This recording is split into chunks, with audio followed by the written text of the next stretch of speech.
All right, I'd like to call to order the Carroll County Commissioners weekly meeting of April 19th.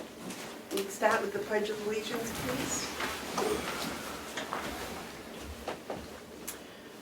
I pledge allegiance to the flag of the United States of America and to the republic for which it stands, one nation, under God, indivisible, with liberty and justice for all.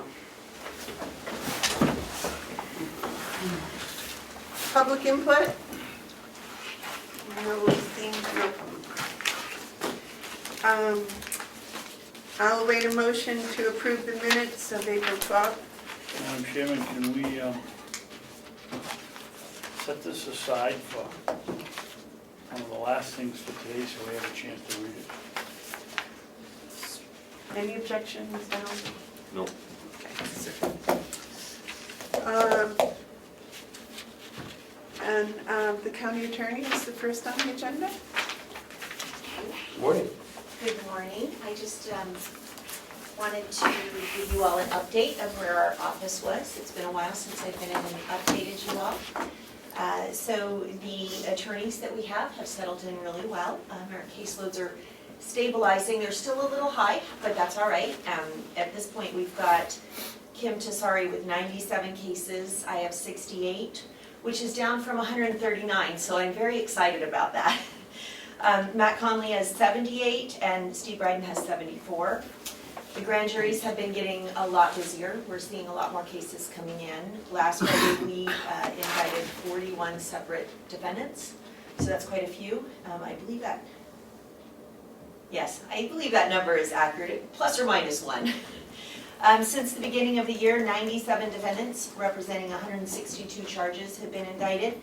Every grand jury that we're having is getting a little bit bigger. We've done a great job of also closing some of those cases that have been lingering in the office for a long period of time.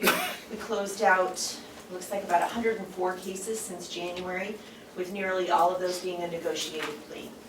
The most prevalent charges we are indicting at this point are drug charges, with 49 charges since the beginning of the year. That's followed by 21 indictments for possession of child pornography, 11 burglaries, 8 assault by a prisoner, 6 aggravated felonious sexual assault, 7 felonious sexual assault, and various other charges. We've drafted and implemented procedures for the office in order to streamline the way that cases are proceeding through the system. We've broken down all of the tasks in the office and determined to whom those tasks should be assigned. There was a little bit of confusion when I first got in about who was supposed to be doing what. We built in accountability for all the staff so that everyone knows precisely what they're responsible for and what their timeline is for accomplishing those things. We have little daily mini briefings on issues that arise. We have a weekly staff meeting where we ensure that we're ready for the next week and that we have coverage for all court hearings and meetings. We're starting to keep track of delays and time between charging and disposition. We're already seeing an improvement. I think maybe just paying attention to that makes you improve. It's beneficial to the victims and to the defendants. It also allows our attorneys to focus on which cases they have that should be going to trial, rather than having all of the cases proceeding down the trial track. We're trying to focus on which cases should be trial tracked and which cases should be negotiated out. That allows them to use their time more efficiently. So we've engaged in a number of meetings and trainings on felonies first, and we've been able to step into that with very few problems. We want to appreciate the help of the court, the defense, the police agencies, and most particularly the jail in helping us make that transition to felonies first. We've had 3 trials this year, and we have guilty verdicts on all 3 of those, so that tells me we're taking the right cases to trial. We're resolving the cases that need to be resolved and working with the court to get cases moving through the system efficiently without losing any quality. In fact, the quality of our prosecution is, I think, a source of pride for Carroll County now. I'm very excited. I had our 3 new prosecutors go to a training which was put on by the Attorney General's office. I received a phone call from one of those senior Attorney Generals. As she was leaving the training, she called me on my cell phone to tell me what a great job the 3 attorneys did and that she was really proud of the work that they did. The court has also complimented us on the quality of the prosecution that's happening here in Carroll County. We've been working with Kathy Kimball from the Attorney General's office to set up a sexual assault resource team here in Carroll County. We're one of the few counties that does not have one.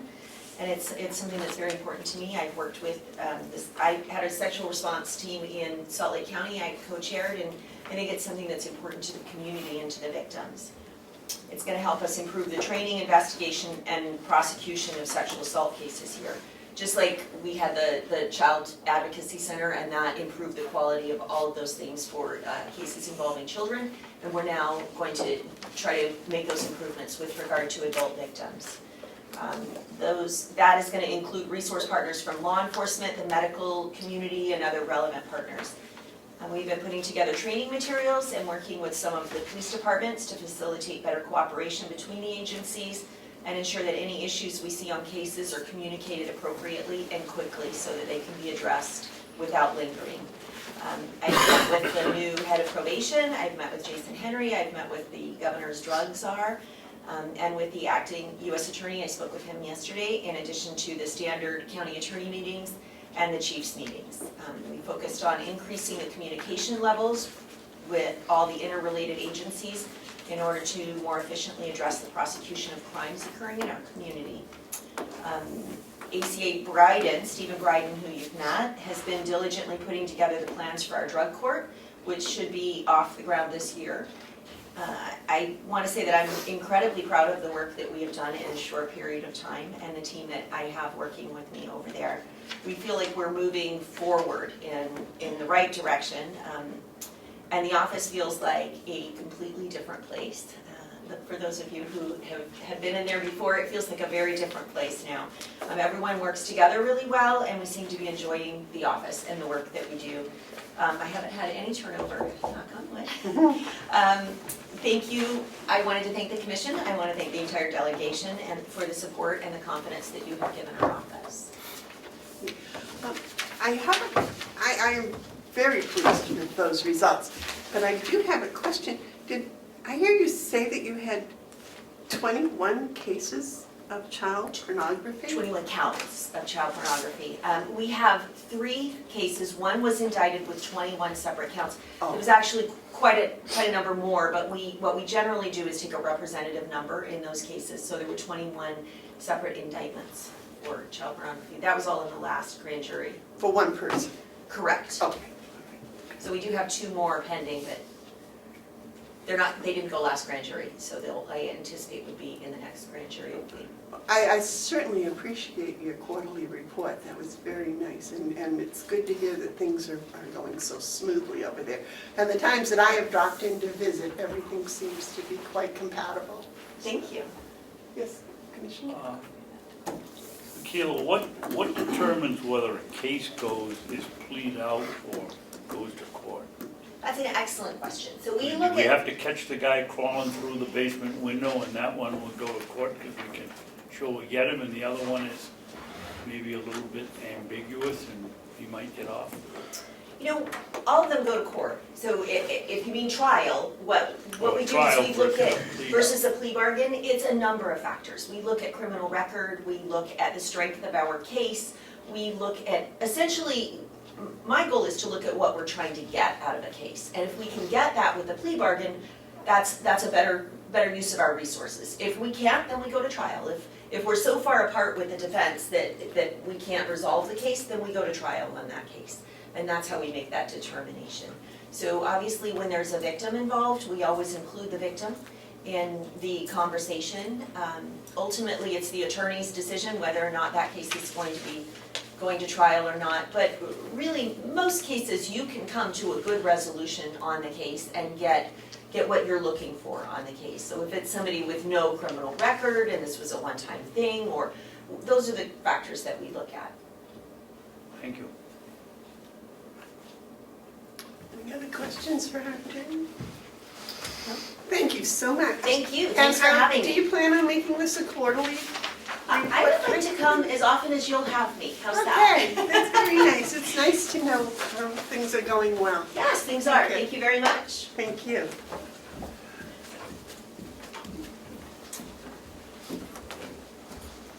Next is Steve Knox for the County Land Feasibility Study. Thank you, Madam Chair.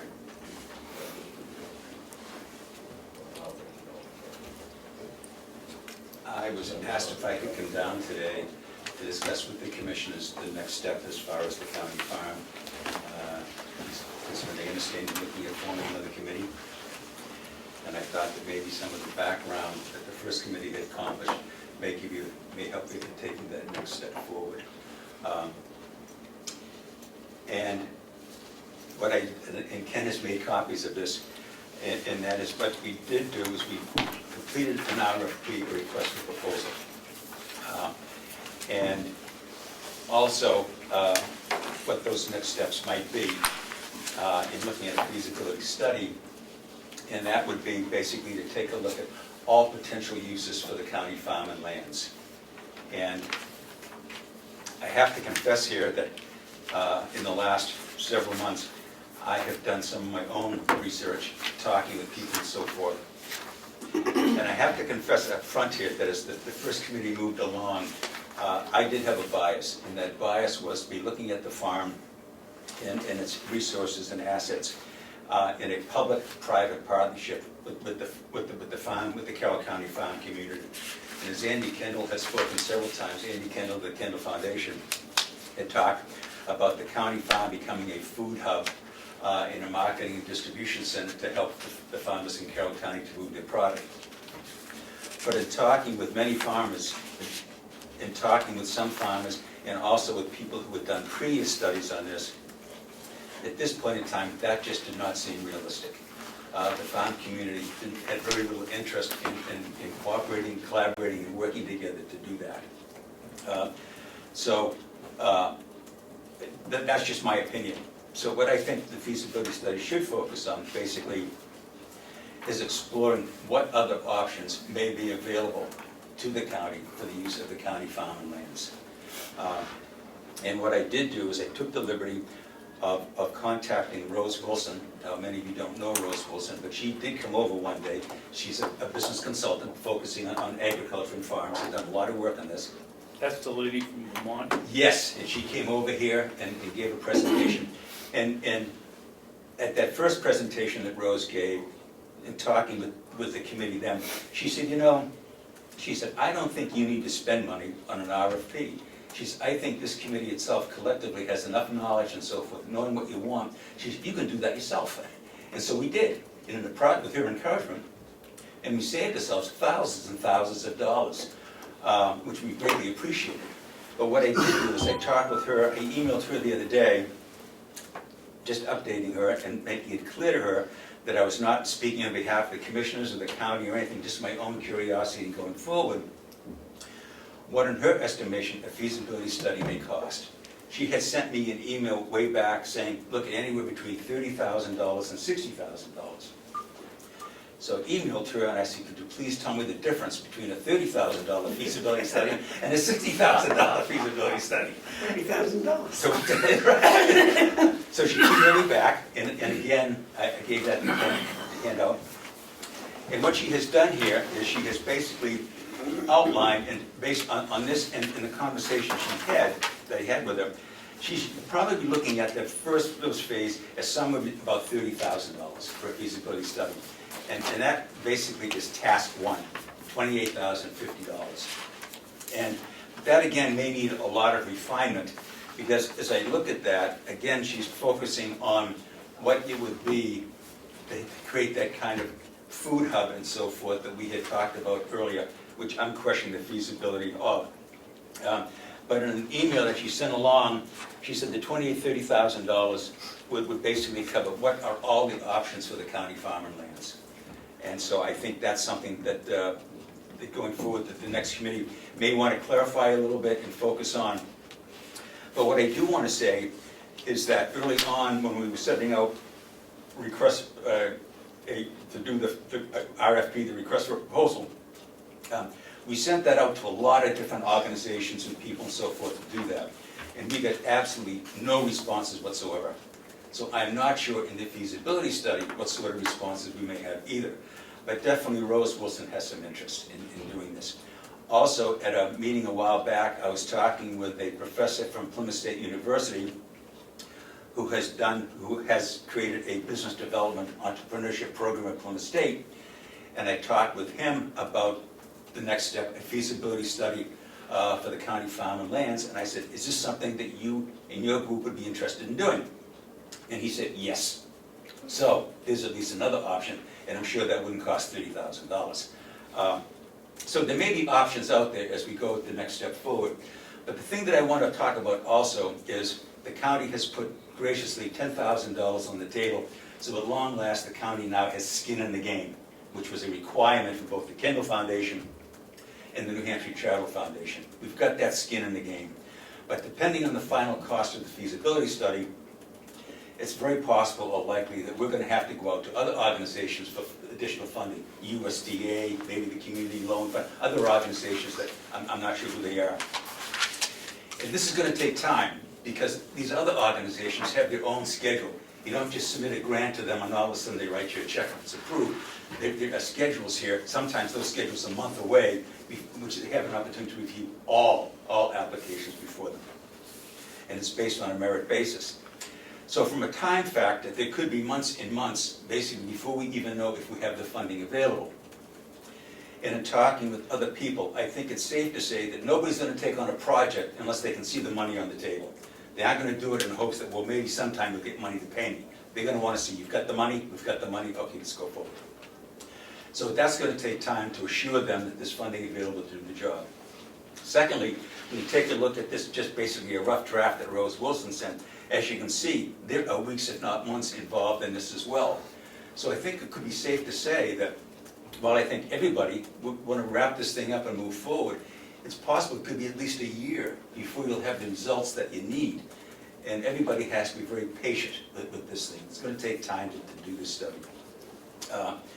And so we need to have that clear understanding in going forward. And the beauty of it is the farm isn't going anywhere. So if it takes 1 year or half a year or whatever, the farm is going to be there. So I think those are some things that are important. So a lot of the work has already been done. As to what the role of the Kendall Foundation may be in the New Hampshire Charitable Foundation, that's a question that I don't have an answer to. I know they both had expressed a reluctance to get involved until the county, quote, did have skin in the game. What role they'd want to play in the future, I don't know. So I think in going forward, I don't think we should basically be counting on them to contribute financially to this. I think we should be looking at outside sources, which are out there, and moving forward. But as I say, there is a time frame on this. There's always a funding question as to what monies we will need, and so forth. But I think some other questions that I know the commissioners have talked about forming a new committee going forward. I'd be very interested to know is if you have defined what the role and goals of that new committee would be. Would it be just to continue what the first committee had done, continuing, or would you be looking for that committee to move in a different direction altogether? I think that would be important. And another thing, and I realize I'm stepping into a minefield here, I always like to put on the table the importance of what I think would be in this new committee to not only have a commissioner on it, but to also have a member of the delegation. I think it's time that both bodies consider this is a project that we all have an interest in, we're all working forward, and so you don't create the kind of the last minute trying to convince one over the other that this is going forward. And so I would ask you to consider that as well. Maybe have the chair of the commissioners, maybe have the chair of the delegation, two people who obviously have great influence, would be listened to. Just a thought, a recommendation. The other thing is, feasibility studies, the grants is a very competitive thing. We're not the only ones out there trying to get money from agencies, whether they're state, federal, or nonprofits. And so the grant writing, the way the grant is written and presented is very, very important. So the thing is there anybody in-house here who basically has that experience, that expertise that they could write a grant? And the thing you have to remember is whether we're successful or not, whoever writes that grant is going to cost money. So it could be money spent that basically there's no return on at all. But I think that's a consideration as well as to who's going to be writing the grant, because you want that grant to be very strong and forceful to appeal. We've talked about the time frame. So basically those are just some of my thoughts in going forward that I'm more than happy to share with you. And if you have any questions or any insight on this that I can answer, I certainly will try. Well, to answer your question, excuse me, the idea of having the second committee was to progress and, I believe, get the feasibility study completed. And then, see the results of that, and then we'll work from that. Gentlemen, do you have comments or questions? No, I think you're right, but I was wondering, why is the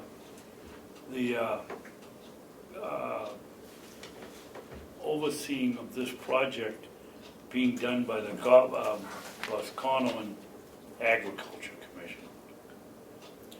I'm sorry. The selected individual will coordinate and oversee their activities with the CRDC and the chair of the Boscano Agricultural Commission.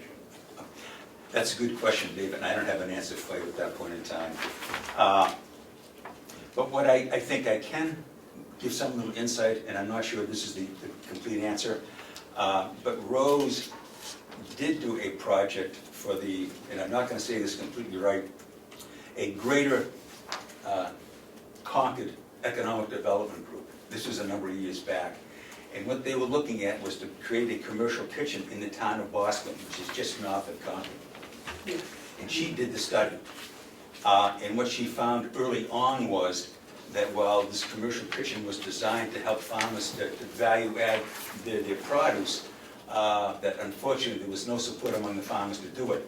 And so she said, look, you're just wasting money here. Don't do it. Whether that's why she wants to basically contact the Boston group, I don't know. But that certainly is a good question. I thought this was an example of her work. Yes.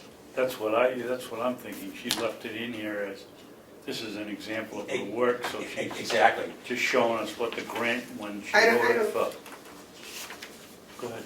Well, I didn't think it was a request for an RFP No, for us. I think you're right. I think it was a rough draft. And what she did is, after she had sent me that, I contacted her again, and she did send me an email.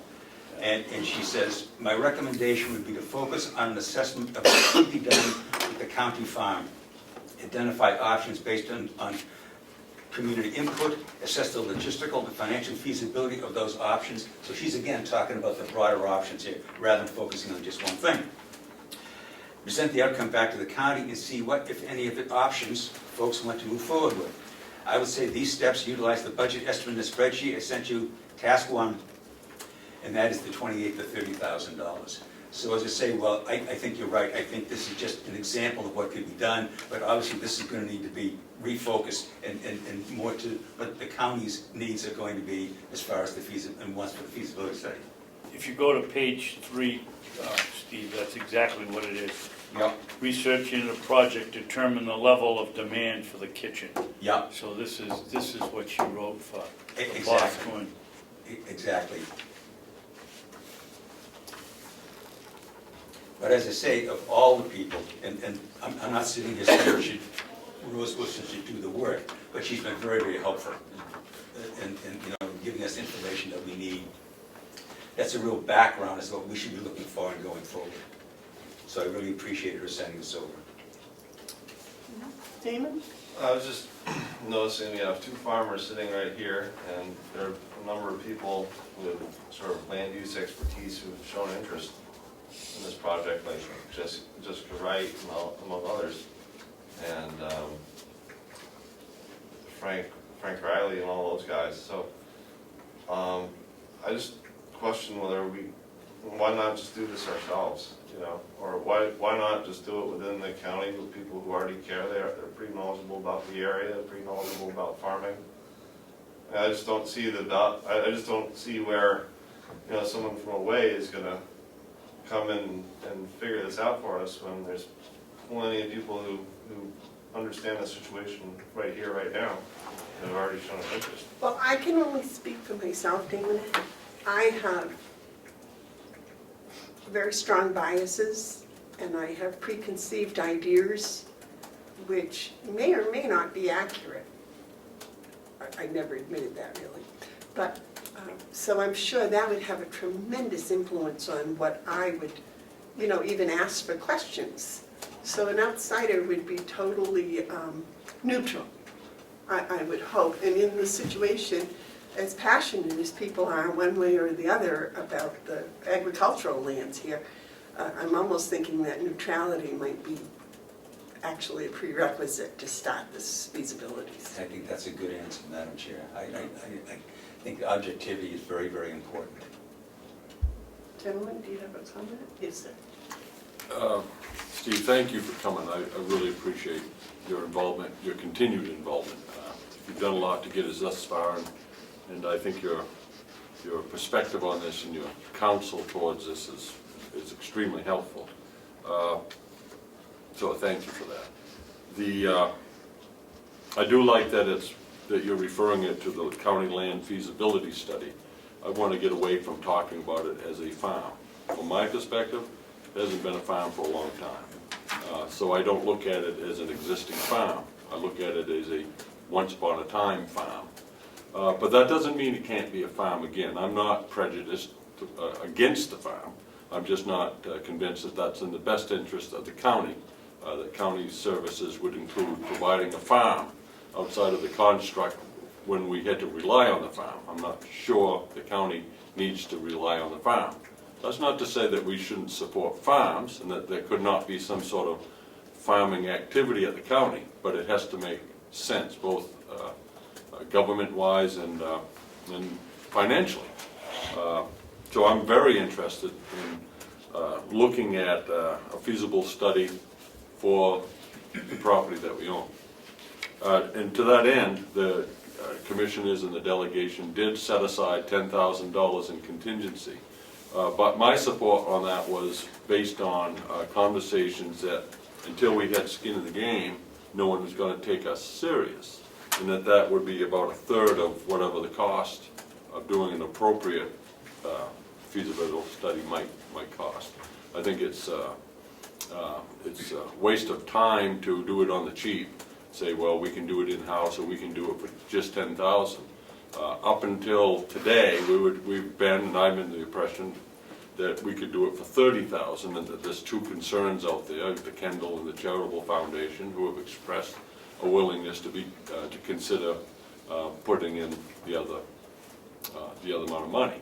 So I think the first thing we have to do is find the money, because if it's going to cost 30, we only have 10. But if we can only find money for 21, then my position will be, well, then we'll only provide 7, because I'm working on the idea that the county's in for a third, and other interested parties are responsible for raising the other 2/3. Your comments that there hasn't been a lot of farmer interest or people who specialize in it, there have been a lot of opinions, a lot of passion, a lot of desires. But when it comes to getting down and doing the work, that seems to fade away. And so we haven't seen the commitment from working farmers, or I haven't, other than the 2 on this board, that we should maintain this farm, although on occasion some farmers have expressed a nostalgic desire to keep it. I'm not going to move off nostalgia on this. I'm not going to try to recapture a day gone by, an era that's already left us.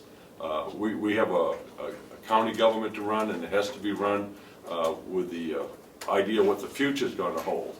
And I'm committed to helping do a feasibility study, but I want it to be an honest one. I want it to be one that is approached not to save a farm, but to see what can we do with the land. And that's why I've enjoyed talking with you about it, and I appreciate very much your continued involvement, because there is a political side to this particular issue. Quite frankly, I want to get away from talking about a farm that might bring us 30, 40, 50,000 a year. I want to turn this county's attention towards constructing of assisted living facilities, which is a much bigger issue and gets not even a smidgen of the attention that we give to a farm that we no longer have. What we do have is senior citizens in desperate need of attention. And I am not going to spend my time, and I'm not going to put county money into a feasibility study just to placate the desires of a few who don't seem to be able to come up with their 2/3 or the willingness to participate themselves. So I'm hopeful that we can do a feasibility study on land use, and I'm hopeful that you'll be able to participate and even share it. And I would like to see the other parties come up with their 2/3, and then we can go forward.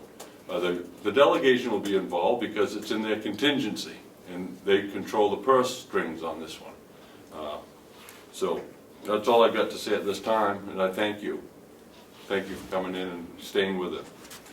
If I could just, when we're looking at options, maybe some of you have read in the Comeau Daily Sun over the last couple of weeks, but there is an organization, a company, that basically has reached an agreement with the city of Berlin to use some of their land to build 2 gigantic greenhouses to grow produce that I think is probably going to the Boston market. We're talking acres and acres. This isn't a 50 by 100 foot greenhouse. These are gigantic greenhouses that, when completed, will employ 80 people year round.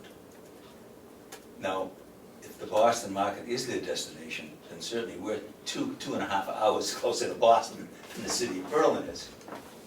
And so a question that comes to my mind as we look at the pyramid of options that may be available out there, is this something that could be done? I mean, I don't know. It would certainly take the county out of the farming business here to some extent, and could generate perhaps some revenue for the county. I don't know. But the point has been well made that we have been focusing on basically the 70 or 80 acres that is, quote, agricultural land. But there's 700 acres there of forest land that we've not paid any attention to at all. And I think that's kind of myopic, you know. We need to look at the total picture, the big picture, rather than just focusing in 1 or 2 areas of it and saying, well, that's the answer. It's a much bigger problem. And I think that whoever does the feasibility study should be aware of this, that this committee in designing, this is what we want done, we'll take a look at the big picture, that every part of the asset that this county owns, and say, let's explore all of it. What are we missing here? And to pick up on your comment, Mark, and I think you're right on the money, as Albert Einstein said, one definition of insanity is to keep doing something the same way and expecting a different result. And if we want a different result, then we've got to look at it differently. So how should we be looking at it differently? The only way we can do that is to know what the options are. And once we know what those options are, now I got this secondhand, I don't know how realistic it is, but as you know, Cheshire County and Sullivan County went through the same discussion that we're going through now that we did years ago. And one of the counties made the decision to lease out the land. Well, it only generated $27,000 in income. They're starting now to question, you know, with the income is so insignificant. Does this make sense at all? I don't know. I don't have enough of the details of the data in front of me. But again, how deep was their feasibility study? Don't know. But the one thing that I think we're all aware of is that the county, for the people, own an asset that probably is worth many millions of dollars. And I think we should take the return on that investment very, very seriously. As to how are we going to do that to offset taxes, to meet some of the basic needs of the people in that county, and so forth, without costing the county a lot of money. And I wish I could sit here and say, don't worry, this is how it's going to work, but I don't have a clue. I don't have a clue. All I do know is there's a problem here, and how do we solve that problem? Well, I think there's a great opportunity here. Yep. And that's why I refer to the agricultural land, which includes the forest land and the water and everything else here. And this property is owned by everybody in the county. So I would like to see a financial return that would benefit everybody in the county, as well as, yes, I suppose I do fall under that nostalgic category also, but I'm also a realist, and I know that there can be a profit generated here one way or another.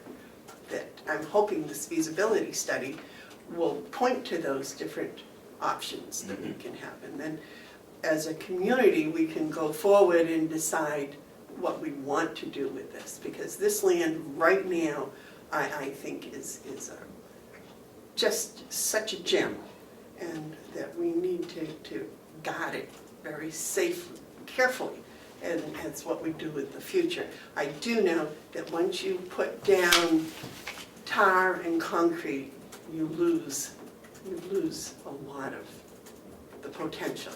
And one of the things that people come to New Hampshire for, one of the reasons the elderly move here is because of our big open spaces, and it is beautiful, and it should be available for them to enjoy forever, past myself. Yeah. Damon? Did Rose explain why it costs so much? $30,000 seems like a lot for somebody who's gonna sit around and come up with ideas, maybe make a few phone calls and maybe hold a meeting or two. And then secondly, it seems odd to me to expect other people to come up with 2/3 of the cost. And frankly, I mean, it's the county land, it's not, if they're from out of the county, then what do they care? Well, I probably answered the first part of your question here. And to say, this is just a proposal, but as Dave pointed out, this really doesn't apply to us. It was just an example of another proposal. But what she does here is she puts down the things that they'd be doing and the hours that are spent doing that at an $85 per hour cost. So the question is, why does it cost so much? You can take a look at, okay, she's itemized each step of this process and the time involved in doing it. And so, I mean, I'm not in a position to question this, but she says this is what it's going to cost, and how I arrived at that $28,000. Seems like a lawyer fee. I know lawyers cost $250 an hour. All right, are there any other questions for Mr. Knox?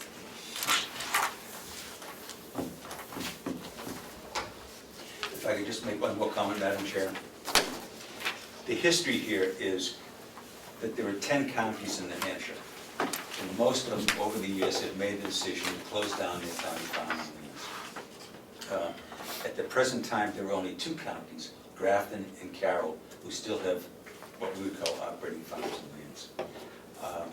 Coas County, I've heard, is starting to rethink their decision to close down their county farm. How deeply involved in that, I don't know. But I think it would be interesting if Carroll County, through its feasibility study, could come up with something different and be able to say to the other 8 or 9 counties, we're different. We have been able to find answers to this thing. We did think outside the box. And we have found something up with answers that basically going to benefit the residents of Carroll County. And I think that'd be, to me, that would be a great sense of pride if we were able to do that. I do want to make one comment. Yeah, And I have talked with little farmers, yeah. and a lot of them were never contacted as to anything going on here at the county. So I just want to point that out. You said that many farmers had been contacted and weren't interested. Well, As I said, there wasn't many, but it was some. And let me just... well, I think that needs to be stated because... Yes, and I'd like to respond to that. When we started this project, both the Kendall Foundation, and I'm not pointing fingers and placing blame here, this was just their thought process, which the committee went along with. We had planned from the get-go to do listening sessions throughout the county and to also send out a farmer survey. We'd already written a survey. Both the Kendall Foundation and the New Hampshire Carroll Foundation strongly urged us not to do that. And when asked why, they said because whoever does the feasibility study will want to do that as well. And what we're afraid is you'll stir up the water. Someone can't go back a month or 2 later and ask us a series of questions all over again, or hold listening sessions and be asking different questions. So we held back based on their strong recommendation. So you're right. Were the farmers in the county ever surveyed or talked to about this? No. When I said the farmers that I talked with, and it was just a very few farmers that I talked with. But the farm community here was never contacted at all, based on, and I'm not making someone the heavy here, but this was their strong recommendation, don't do this. And so we didn't do it. Well, So you're absolutely right, Madam Chair. That's fine, it's just that when we first started, you said that you had talked to local farmers and they weren't interested. Yes. And it's like, that sounds like you talked to a lot, and you may have talked to many and just not the Yeah. few that I talked to. Yeah, no, I did not, but I did talk with some, and I wanted to get this sense of this thing, and I can take this a little further. In Coas County, they created and you can find it on the internet, North Country Farmers Co-op. And the woman who basically is driving this thing and created it is a woman by the name of Julie Moran, M-O-R-A-N. And she started this in 2009. And I contacted 5 or 6 farmers in the town of Conway to see if they had any interest in talking with her. And they said they did, so she came down and spent the morning talking with these 5 or 6 farmers sitting around the table. And she said several times in this discussion, I don't have enough produce for all the demands that I have. She said, I need produce. And what she does, and she started out with 20 farmers. Most of them were Coas County. There were a few in the Northeast Kingdom of Vermont. And I think initially there were a couple of farmers up in Quebec. So she was covering a large geographic area. And what she would do is twice a week, she'd get in her little refrigerated truck, and she'd go around to these farms and pick up the produce. They didn't even have to bring it to a food hub. She'd pick it up. She spent all her time and energy knocking on restaurant doors and schools. She created the market for them. She created the market. All they had to do was grow it. And she made this point very clear to this group of 5 or 6 farmers that were sitting around the table. And she's, I need produce, I need produce. But at the end of it, over the next day or two, I contacted each one of these 5 or 6 farmers, and I said, would you be interested in getting involved in this? Nope, no interest whatsoever. Well, that's because they already have their own market. Well, some of them do, yes, but there were a couple of them that didn't. And what I sensed here, there was almost like catch-22. In talking with them, several of them were reluctant to grow their operation, their farming operation, because they weren't sure the market would be there for it, which I can readily understand. But yet when approach is, we can find the market for you, we can solve that problem, they weren't interested. So, but granted, was this a grand survey throughout the county? Absolutely not. Fine. But I did talk with, but if there are farmers that are interested in doing that, I would love to talk with them. I would love to talk with them about that, to see if they're willing to basically to collaborate and work together, because certainly in unity there is strength here. Well, it's just, if you're doing the feasibility study and you say you contact farmers, then I think it should be more than 5. Oh, I agree with you, I agree with you. I completely agree. And if I somehow misrepresented that, then I want to apologize, because that was not my intent. Well, I've heard you re-quoted by other people using that as an example. Yes. Farmers are not interested. Yeah, well, if I could just elaborate on that too, I have talked with the Rose Wilsons of the world who have been involved in this, and I've asked them that question. I said, what was the biggest obstacle you found? These aren't people in Carroll County, these are people in other parts of New Hampshire and Vermont. And what they all said was the hesitancy of farmers to get involved in this.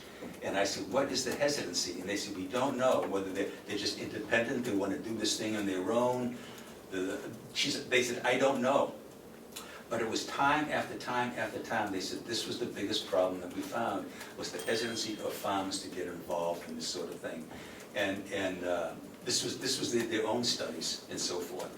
And so what I can say, based on my very limited experience, that Carroll County farmers are no different than other farmers in New Hampshire. Just the hesitancy and the reluctance to get involved in something here.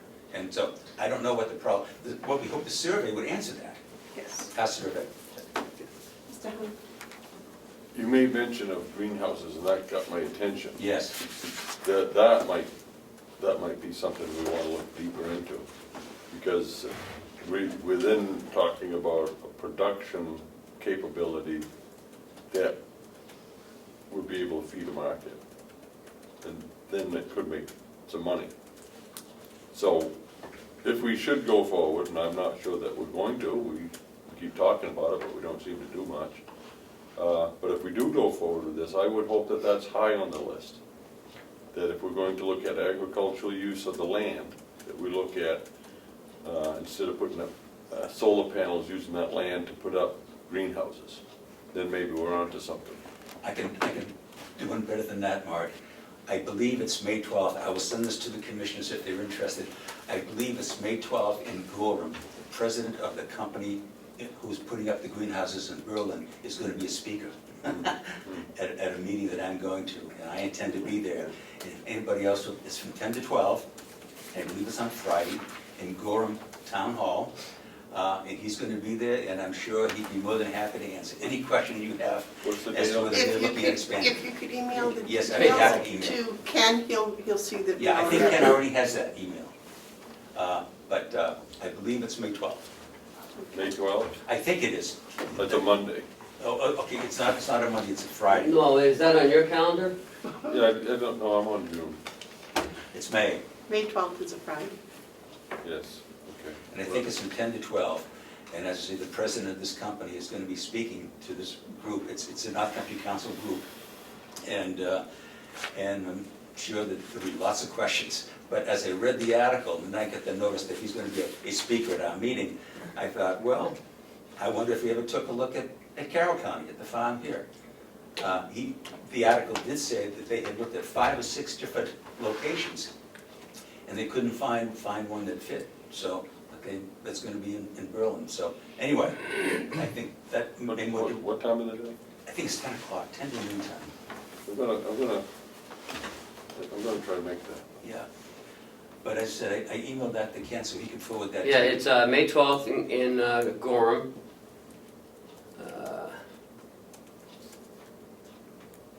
Town Hall. Yes, I believe it's at the town hall. Ken, if you could just forward that to each of us. What do I put this what do I call this in my thing? Greenhouse? The greenhouses in Berlin, the Berlin greenhouses. Yeah. And what I found interesting was, here's a company that, this is not their first greenhouse. At least the article implied that. There's a major investment here. To build the kind of greenhouses they're talking about, thousands and thousands of square feet, is a major investment on somebody's part. And yet they think we can make money on this. I don't think they're looking at this as a tax loss to write off. So somebody's looking at it from a different perspective altogether. But if there are no other questions, I appreciate your time, and if I can be of any help. Thank you so very, very much for coming. I will give you an update on, the commissioners had asked me to kind of see what we could do about coming up with a second committee. I have asked a number of people, I've asked people that were on the committee before, if they would like to be involved. Time seems to be a constraint for most people. Are you available to head up or assist to head up the second committee? I'd be certainly willing, I'm open to that, I'd be willing to discuss it, Madam Chair. All right. Are you negotiating a pay scale here? Or I want a raise. Well, we hope you We'll do give it, you an Stephen. 8% raise, how's that? Let me see, 80%, okay. 8% of nothing is, I'd be more than willing to discuss it. As I think I've conveyed to you, this is a passion of mine, I'm committed to this. I think the role of agriculture in the county is, could be much greater than it is. And as I've said before, and I apologize for repeating it, but some back of the envelope data that I've been able to gather, food sales in Carroll County are about $200 million a year, of which local farmers grow about $5 million of it, which means that we're importing 97% of the food we consume. We're on a major trade deficit in food. How do we keep more of those dollars at home to spread throughout the county? So it's more than just growing food, it's basically the economic impact on our county government and the prosperity of our county. and it's not just vegetables, it's also meat. Exactly. And another comment too is that most of our food comes from California. So there are a lot of potential breakdowns in that from there to here. Yeah, well, as you well know, you're preaching to the choir. Yes, so, I realize I am. Because you do seem to have the passion and you do seem to have the time commitment necessary to go forward with this. That's why and the knowledge. Yes, and that's what I I think said would be that. very beneficial to the committee for sure. I'd be more than happy to discuss that with you. All right, thank you very much. Thank you so much for coming down and for all your work. My pleasure. on this. Thank you for the great job you did, Steve. Thank Going you. to do, continue to do. I like that positive, will do. Okay, and next on the agenda So- is Bob? Still keep in touch with you. Yes.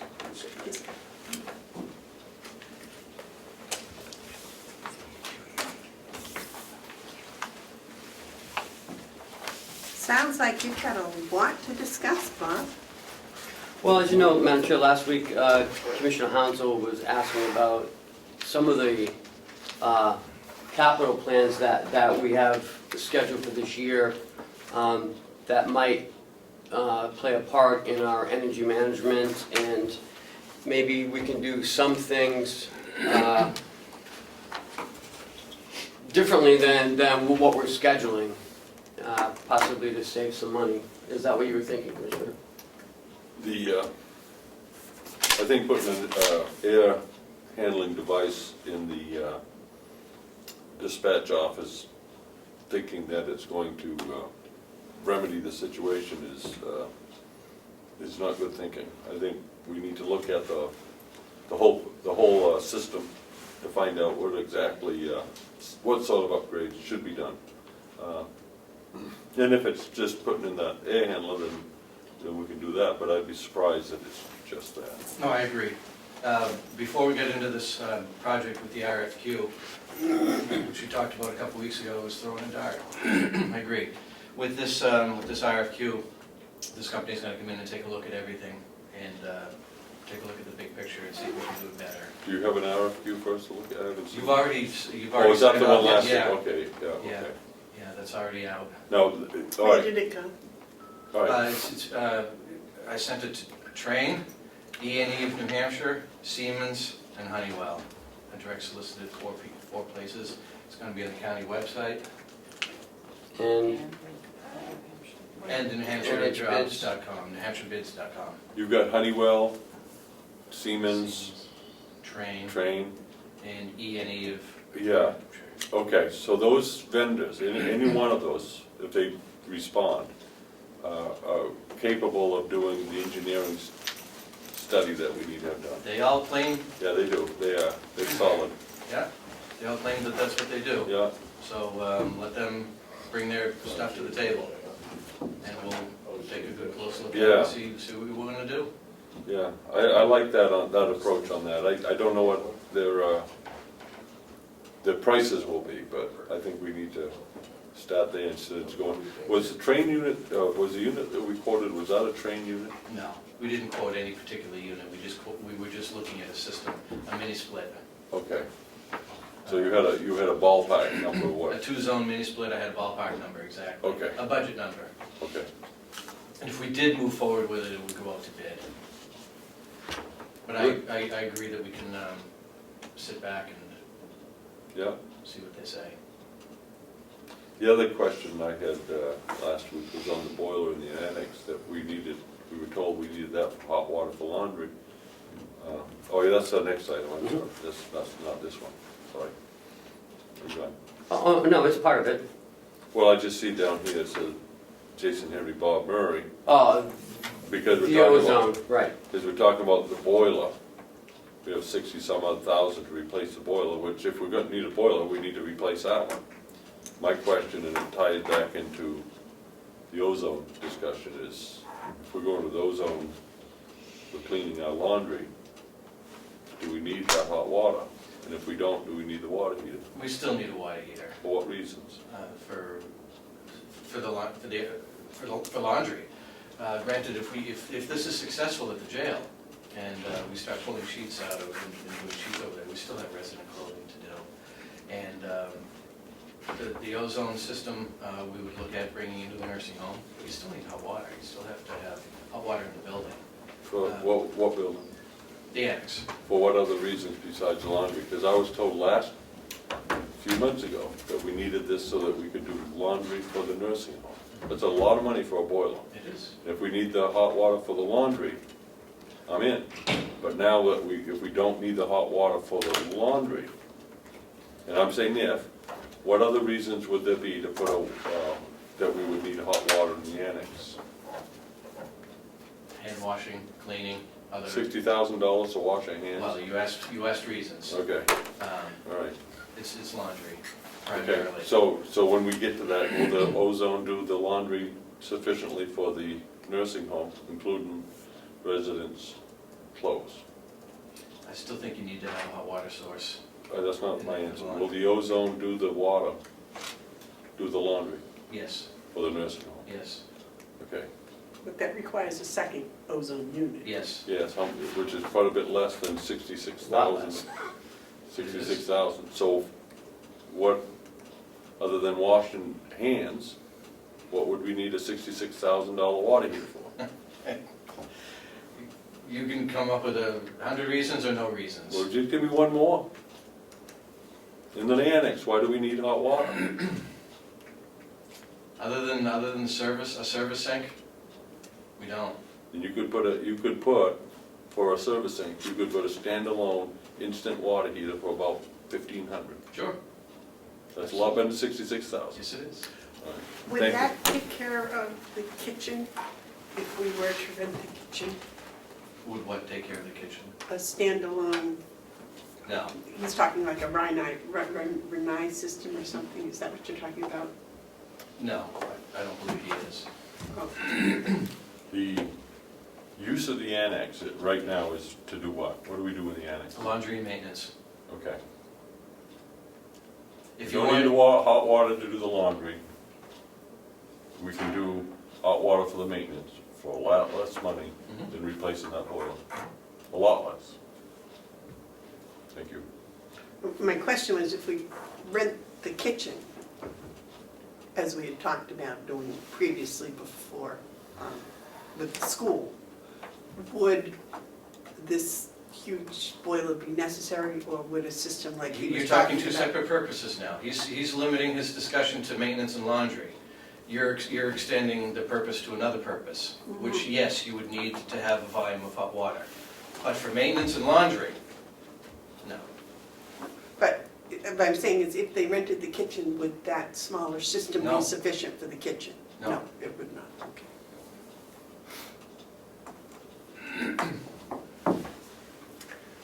Next, is that sufficient for now? Yeah, from what I understand on this is we're going to look at an ozone for the laundry. And we're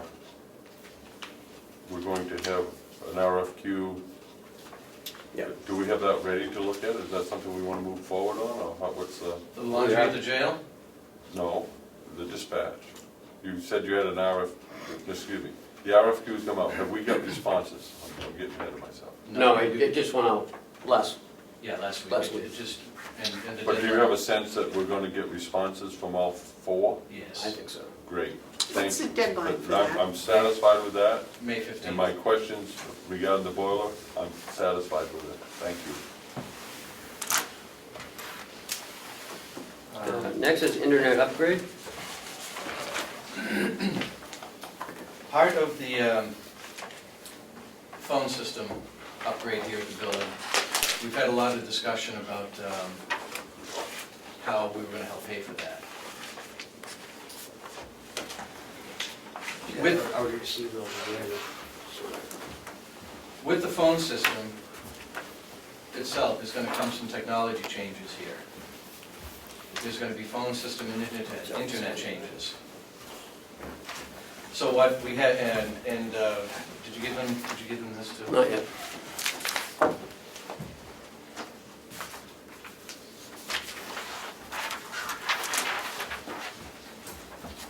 I really would appreciate this stuff 24 hours in advance. The sheet that Ken just gave you is a basic breakdown of the technology changes here that we're going to undergo. We're going to be getting rid of a lot of copper lines, a couple of internet lines, and consolidating. And the bottom line savings, you can see down there, is about $5,200 annually by moving forward with this. It's going to give us better internet, it's going to give us better phone for less money.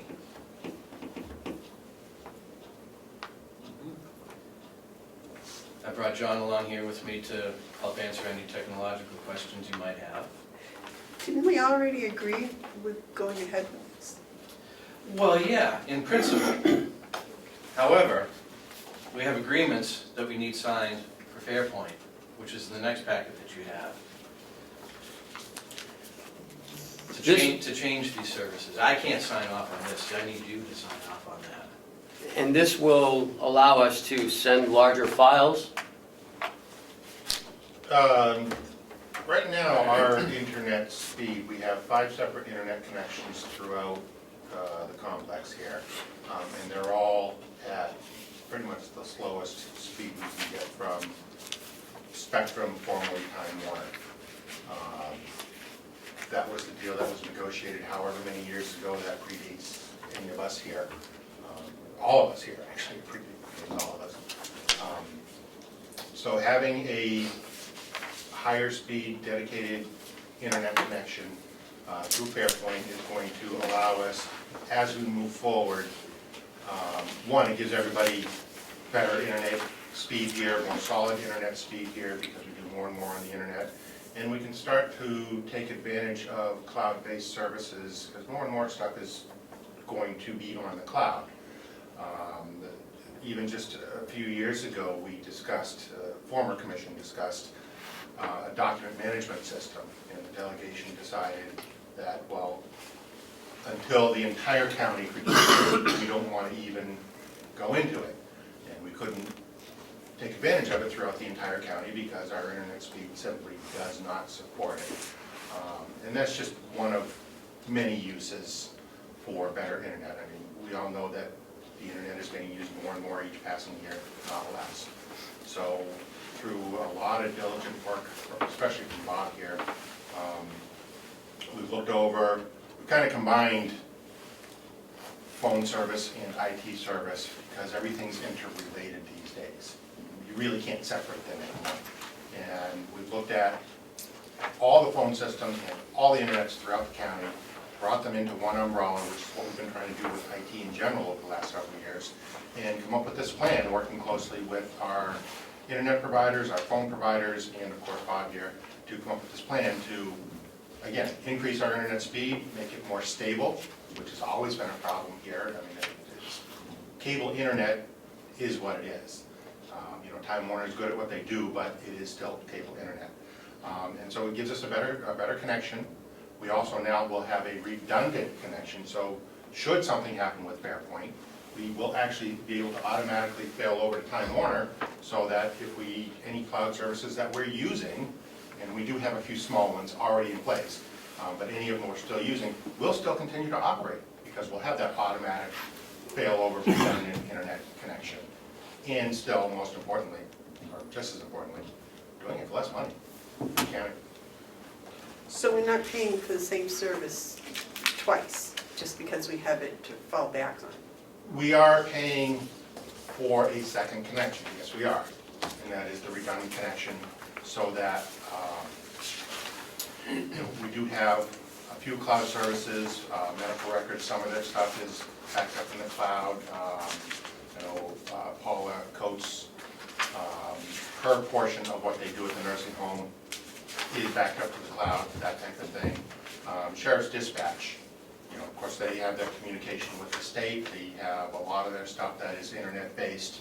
And so when Time Warner goes down, their primary function, their primary data is still here in-house and will be for the foreseeable future, just for that reason. But some of the other things that they offload, status on, they've got a big board with a status screen of a bunch of stuff, and that's cloud-based. That stuff will continue to function. So yes, we are paying for 2 connections. That is the direct answer to your question. One is the high-speed one, a little more expensive, and that will service the entire county as their day-to-day primary connection. And then we still will have the Time Warner connection, Spectrum connection, so that should Fairpoint something happen to them, and it won't be often, maybe once a year. I mean, they do occasionally have issues. If a pole gets hit out on Route 16, well, we still have the Time Warner connection where the firewall will automatically switch over and keep some of these services operational. And as we get more and more cloud-based services, it becomes more and more important to keep these things up and running.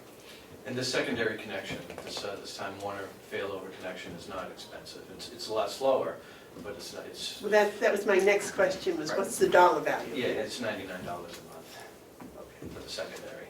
But this way, you know, no pun intended, nobody's handcuffed if we have a failure for whatever reason. Mr. Hounsell, you had a question?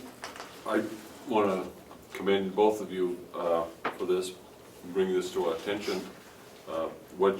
What we have here is an opportunity to reduce cost on this item by 25%, and that's significant. The cost to have the redundancy, I consider that to be similar to an insurance policy. For $1,200 a year, we have the insurance, the comfort of knowing that we won't be disconnected from the rest of the world because we have the redundant system. So I'm supportive of that as well.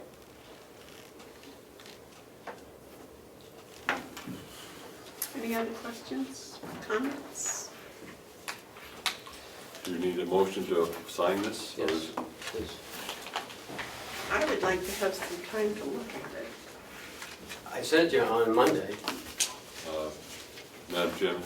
Oh, is this the same as you Yes. gave us Yeah. Monday morning? Yeah. Oh, all right, okay. There are 3 packets. This paper is different. the front Yes, page is that different. just tells you how much we're saving. Okay, yes, because I did read what you gave me on Monday. There's 3 packets that need to be signed off on. One is an umbrella agreement, and the other 2 are specific to phone and specific to internet. You only gave us one. I have the originals right here that I need signed, but I need a motion first Oh, before. no, I just wanted to make sure I've read them all. Yes, you have.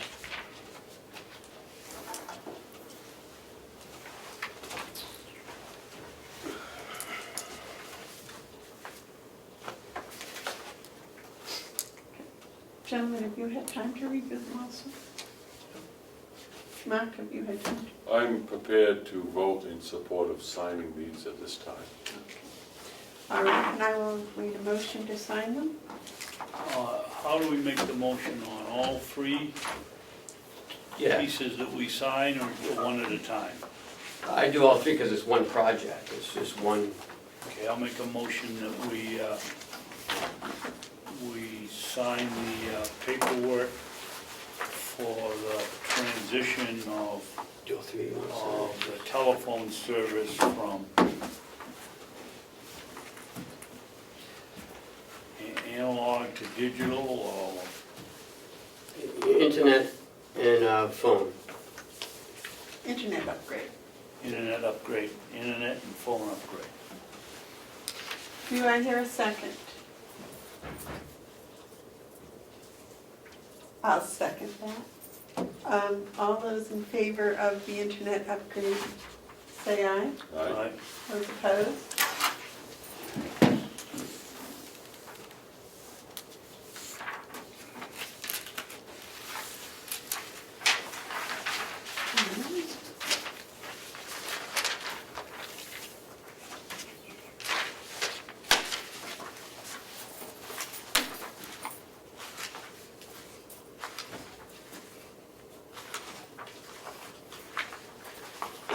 What page did we sign? It's right here. Oh, it's on the front. No wonder I couldn't find it. On page 2. No, It's on page 1. The first, this one, they're all on different pages. Now you see, you don't have to remind me to turn it over, it's just look at the top. And this one is probably the last one.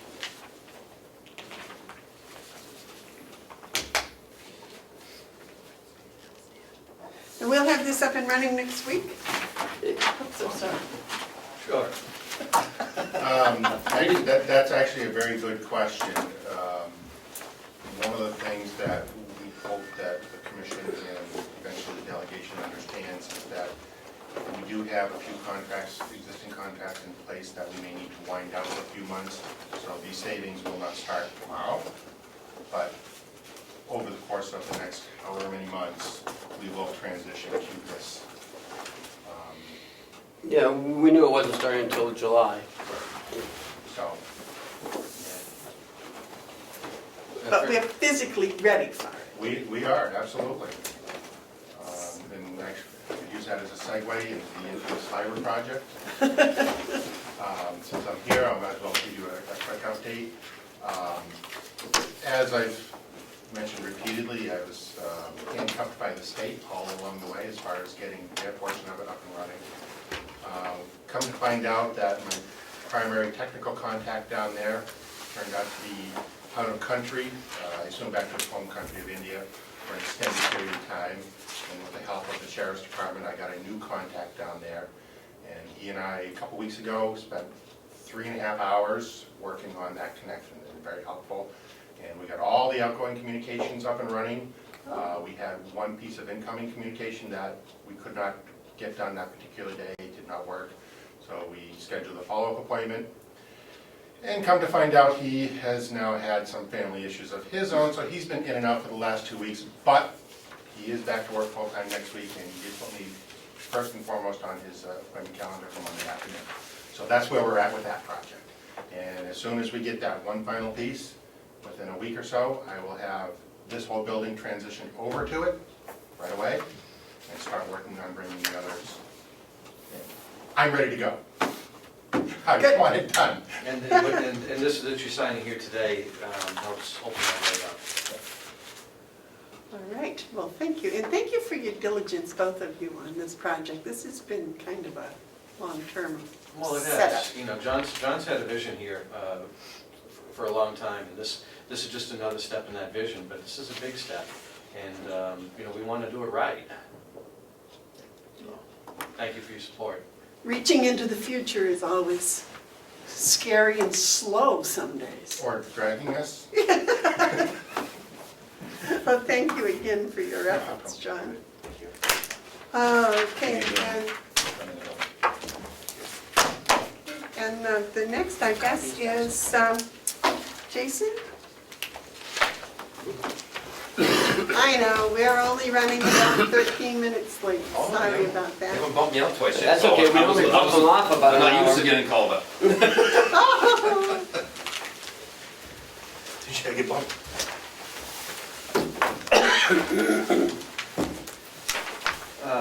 A couple of weeks ago, I started talking about ozone for the jail, the ozone system for the jail. And seeing that the way the conversation was going, I pulled it off the table. Because I only had one price to show you. Since then, I've contacted another company, I've contacted 2 other companies in New Hampshire, and one of them was not interested in giving us an estimate because they didn't want to, this isn't their cup of tea. But the only other 2 companies Excuse me, that... Bob, what did you say? They didn't want to what? They didn't want to participate because it was a little bit, it was big for their britches, Oh, let's just say, okay? The 2 companies that do this kind of work that you have before you, they're the only 2 companies in New Hampshire that do this kind of work. They're both big players. One of them is our current service company and the company that we bought our washer and dryer from last year. But the other company, we had a very interesting conversation with them and a nice piece of equipment. They actually manufacture their own equipment, they service their own equipment, they sell and install globally. Which one of the 2 are you talking about? The Daniels system. Thank you. With the Daniel system, or with the Yankee system, they actually are still more inclined towards corrections. Their box that they put in for the ozone, they actually build a special cage for it so our inmates can't get to it, which was rather interesting. Now, something else that I learned as I sat through both of them was when Yankee came in, they put one box on the wall and they shock the water before it gets to the system. The Daniel system, they actually put it right in the machines itself, so you don't lose any ozone through the lines. It actually does a better job of cleaning or doing the sanitation.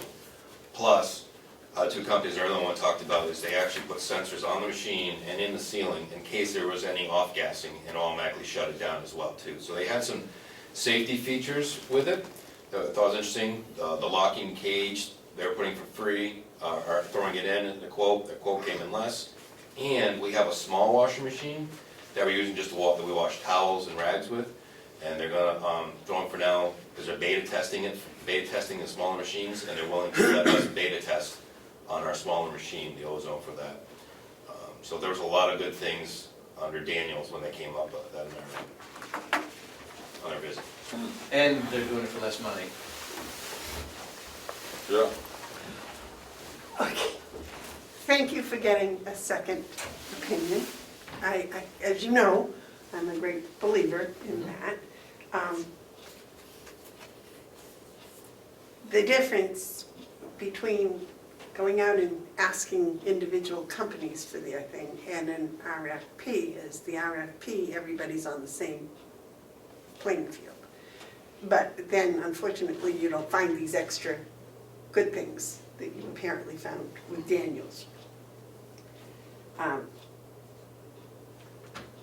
In the future, that's why I keep asking for an RFP, because then everybody has the same playing field. And they step in. It's been repeated to me many, many times by the people in the county that although RFPs cost money, they just feel that it's a better use of finances to get competitive bids. And, you know, my personal opinion doesn't matter here, because I've had enough of the people talk to me about it. And that's why I keep asking for RFPs and competitive bidding. So I appreciate the effort on this, because I know this was kind of a, you know, one-shot type thing, so. And there's only 3 companies in New Hampshire. Right, and you did keep it in New Hampshire, which I also appreciate. Yes, Commissioner? Under the, I assume that these are Ruby Plan and the Emerald Plan, other than the fancy name of maintenance contracts. So if we get, okay, so the Ruby Plan, they'll only come visit us twice a year. The Emerald Plan, they'll come 3 times a year.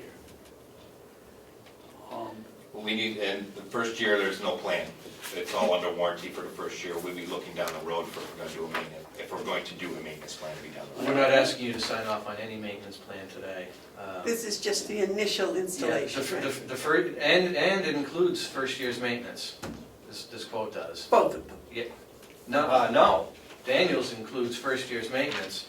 Yankee did not. So we're going to address maintenance next year in the next budget, but we've talked to them, and only two visits a year is sufficient. I lost my train of thought now on maintenance.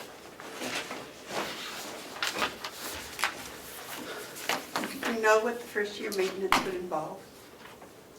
First year maintenance is going to include 4 visits. But what does it involve? Do they flush the system? They do what they do what they do. They take the system apart, make sure that it's clean, it's operating properly, put it back together, make sure that it's doing what it's supposed to do. And that's Change it. any filters, anything needs to be in Yeah. it, it's all part of that. Yeah. On all 4 visits? Yes. Yeah.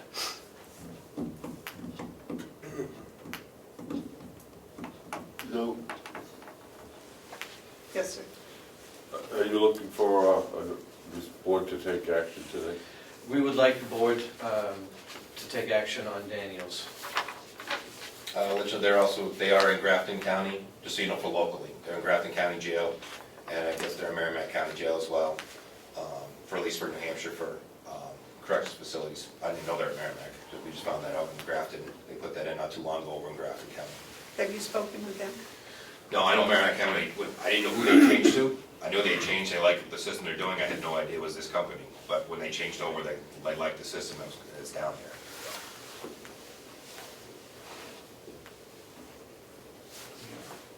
there. Yes, sir. Yes. Well, I like that you found, that you have Daniels here. I think everything is straightforward, well spelled out. I like the end of the year refurbishing. That's not really part of the maintenance. It's an additional thing. There may be part of the maintenance as well, but all-inclusive end of the year refurbishing. That's almost like we're going to start the second year with a brand new unit. After you, so I've read proposals and quotes enough so to know that this is a well thought out one by Daniels, and I'm comfortable in supporting it today. The Daniels. I'll make a motion, we award the contract for the ozone machine to Daniels Equipment Company of Auburn, New Hampshire, for a price not to exceed $13,500, which is the figure posted on their quotation. Their quotation of, where's the date? 4/17. 4/17/2017. Do I hear a second?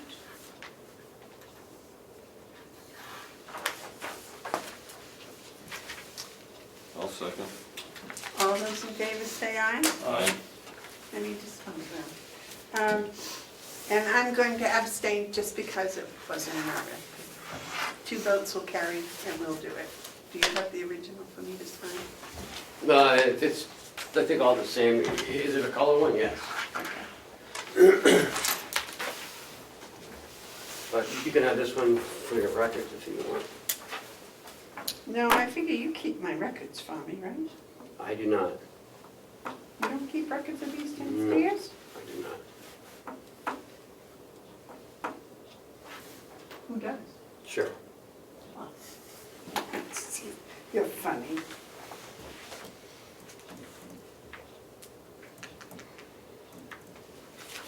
There we go. I believe that's good.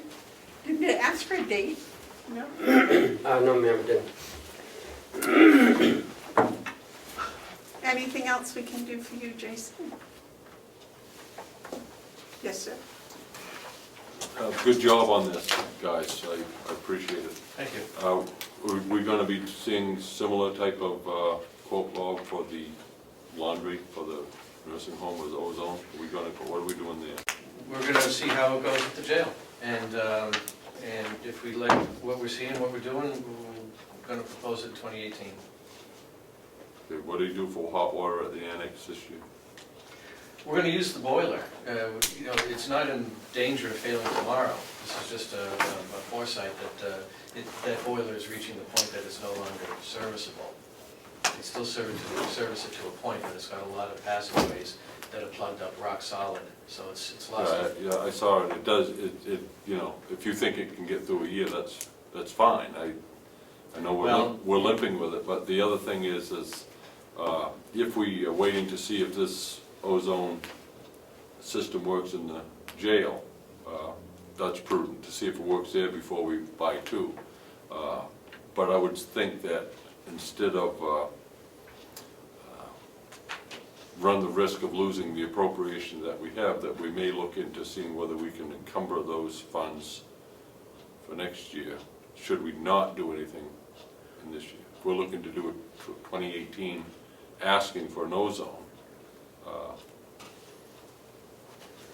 then I'm not sure that we would be doing that, and I would, I mean, we probably would be doing that, but if we find that we don't want to do that, and if we're running late on replacing the boiler, should we have to, Is that something that then we may have to encumber the funds. I'm just thinking maybe a little bit ahead.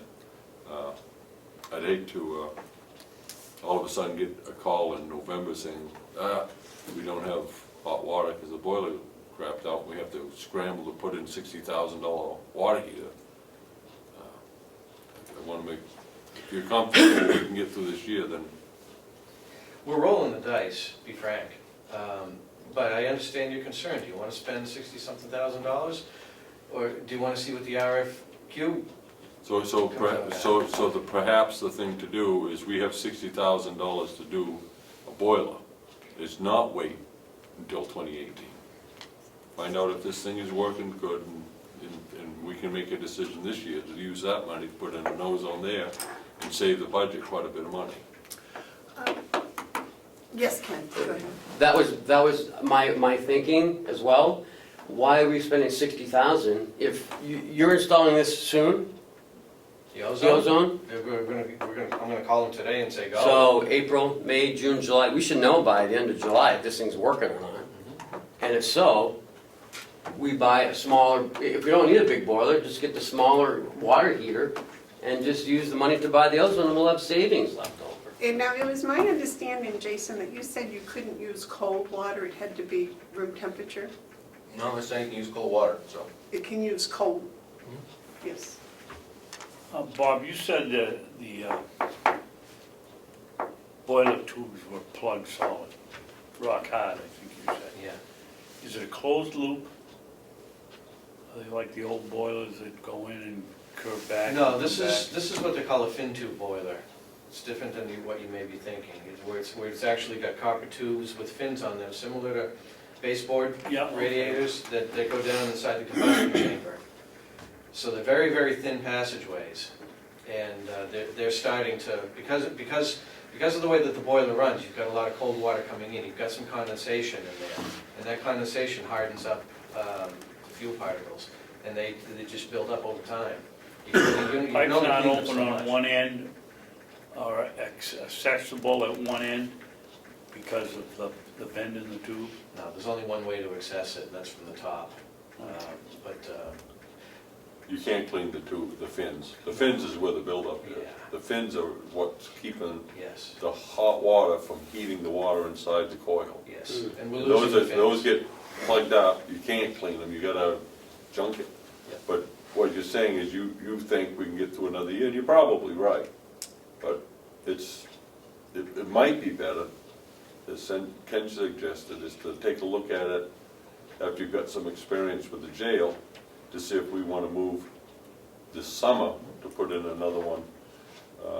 And I don't know what your capacities would be. I don't know if it's the same machine or a bigger machine. I would think the nursing home's demand is greater than the jail. I would think, I'm not sure that's the case. How many residents at the nursing home? 103, And how many inmates at the jail? 70, 90? 70, yeah, 70, 80. So I don't know if the same capacities will work, but I do think there's an opportunity for us here to save some money off the budget. So I think we should look at it again at the end of July, early August, somewhere in there, before we get into the heating season. Great. Thank you. Thank you. I'll make sure that they get copies of these downstairs. Jason, do you have anything else for us? Yep. You do? Bob, do you have anything Thank you. else I'm all for us? set. Thank you for your Okay. support. Thank you very much for coming, and thank you for being patient. Thanks, Jay. I just want to come over here and Sorry, I had to bump you a little bit, so can you come back in an hour? no. Good to meet you too, though. I want to just come out and publicly wanted to thank some of my staff members, and some things have happened recently inside the jail. A couple weeks ago, we had a gentleman who did a lot of self-harm to himself. Where staff had to deal with a lot of blood and a lot of things to take care of. And they did a fantastic job. And the people on that day were Sergeant Perry, Corporal Lucier, Officer Ashley Smith, Officer Boudreau, Officer Cataldo, Officer Finney, and Officer Lyman. They had all significant roles in taking care of this gentleman who had to, they'd taken to the hospital, a lot of stitches, they had to deal with him, bodily fluids, and kind of different manners. But they did a really fantastic job. Last week, we had a gentleman overdose and had to use Narcan on him. This is the third Narcan event that we've had in less than a year. Narcan him twice, they had to do CPR on this gentleman. Had to be sent out to the hospital. who had Narcan again, ICU, and had to be sent to another hospital, an ICU. The gentleman survived. And our staff, Officer Balch is a trained EMT, worked towards his paramedics, did a lot of the CPR on him, he's fantastic. The other members that were there, Corporal Corliss, Sergeant Viandaka, Officer Zena, Ryan, most nurses, Sukota, Mary Stewart, and also Harley Loud. Again, all in different roles. Some were doing the CPR, some were doing the Narcan, some were taking notes of times when people are coming in, some are letting the ambulance in. It takes a lot of people to get everything squared away to deal with these incidents that we have. And then come down the road the next day, we had a lady come in with needles on her and pills on her. So we are seeing a significant increase in drugs in our facility from outside, those that are on substance issues, and use of Narcan. And Narcan's new to us, we brought it in, I brought it in last year. We have several places around the facility, and it is, like I said, third life that we've saved using the Narcan. And we're continuously doing more training with the Narcan with staff to make sure that we can save these people. Was the Narcan, was the overdose already in the person that came in, or No, they did hit the it among, drugs no, they hit it come among, into the they jail? hit it amongst themselves and then took it when they were here. Person was on very low bail, family was here to actually get him out. Waiting outside. So, Wow. Do you know how they got the stuff? I will say, as I said before, pick an orifice. They can put it in different areas that we can't get to, more soup. And it's not getting better. This is stuff our staff dealing with. The one that comes stuff up pretty good was, there was a lot of blood loss, significant trauma. Mr. Jim Stoddard, our mental health person, we've done, have had him do the debriefing with all staff in case they need anything. And our staff is so new, they haven't seen these type of issues on the roads. So offered EAP if they need help as well, but also a mental health person too, with the situations afterwards. And our doors are always open for them, because this is not easy for staff to have to deal with and comprehend and understand as they're going along. So. Yes, sir. I want to have you take back a message to each one of those dedicated employees who, in many ways, in these two instances, I won't say they went beyond the call of duty, but they brought to our awareness what some of that call of duty entails. And I'm very thankful that you told us about this, because sometimes when we think of the jobs people do, we don't really fully understand some of the difficulties. And for them to do their job in a professional, timely manner that resulted in people's lives being saved, to me is heroic. And if you could convey that back, that these things do not go unnoticed by the commissioners. And Jason, I thank you for bringing it to our attention. I would add one last thing. Bob Murray and Al Poulin have been helping us out a ton, because the maintenance directors had has that been out a little bit, and they were exposed to some of this, because the cell was, a lot of fecal matter was put in the cell, and it was not the most pleasant area to get into, because the sprinkler head was also broken. So they had to come over and replace it. So they have had a greater awareness and understanding of what Joe Boyd does over at the jail on a regular basis, and things that he has to walk into and fix with some of these issues and difficulties and exposures. So they have a greater understanding and awareness. It was. Well, you're doing a good job, and you should be proud of your people. I'm very proud of my people. They're doing fantastic. Is there anything that can be done to help just screen what's coming in any more than what, I know you're doing a fantastic job, but things do, slip through. And I do know from my own personal experience that dealing with a person that's overdosed and that you just can't quite keep alive is just emotionally horrendous. It's very difficult, because you can have a couple different things. We have people come in who don't present anything and actually are on something, and we have to put them on detox protocols, because often we see that they've got issues. So you've got those people that we're dealing with detox. You've got ones that hide themselves pretty well, and those are tough to get out. You have, any way they can sneak in or get in, they're gonna try to. Stratford County is gracious enough, they're going to, hopefully next couple weeks, give us, it's a chair that we can put people to sit in, and actually have a chin rest as well too, and it'll detect if there's any metal in their body. Now, it won't detect drugs, but metal in her body. Like this lady had come in, she had needles on her. It would have detected that. Now, our officer did a good job when she had her changed out to find these needles. And that's the other thing to deal with. Is somebody's like in protective custody, unless they have prior drug charges or something else, they don't get changed out because they're not technically under arrest. They're not criminal. If somebody comes in and they're going to move to a unit, they do an unclosed search.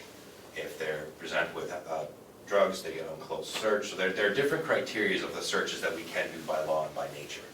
But even those, as I said, is very difficult. These people coming in are very difficult to even detect because it's not shooting up, it's snorting. This last one was snorting, so you can't detect it. So they have all kinds of methods.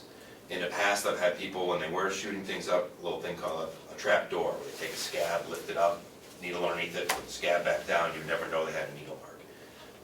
So there is a lot of issues with this. We have Suboxone that's delivered in the mail quite often that we have to stop, give to the sheriff's department and deal with. So it's not just here, it's across a lot of jails, it's something we're all having to deal with on a daily basis. So, and that's why we continue with the training, spend the money on the training, why the contract went through again. Retaining these people is crucial because they can detect, they can save people's lives. When we went from a 50% turnover rate when I first came on to under 30%, and this year should be under 20%, is a big benefit to this county and to the inmates coming through. Because we're able to detect, work with, and hopefully keep them alive and make them better when they go back in the community. I think you're doing a fantastic job and everybody over there. And if there is any way that we can be of assistance, please come forward. Yes, sir. Thank you. Yeah, Jason, you people over there do a fantastic job. I was around there when it was, every week we were hiring a new person because someone had left. Why all of a sudden are we getting 8 and 10 inmates out working, which is wonderful? The program slowed down or No, I mean, moved on? What's causing this? some of them that are working the farm are still in programs, they're going back inside for their class time, depending when it is. And again, So when we see them out here at 10, they may be going back in for some 1 are going o'clock. back in. And again, the trust program, it's the high-risk, high offenders, some of them don't meet the criteria, they may made down a minimum. But it's also the courts. It's the courts moving forward with more sentences. If we have sentenced people, then we're able to look at them again, if they're making criteria to get down a minimum to go out to work. If the court, we've traditionally, since I've been here, mainly pretrial, which we still are, so it's a lot of in and out.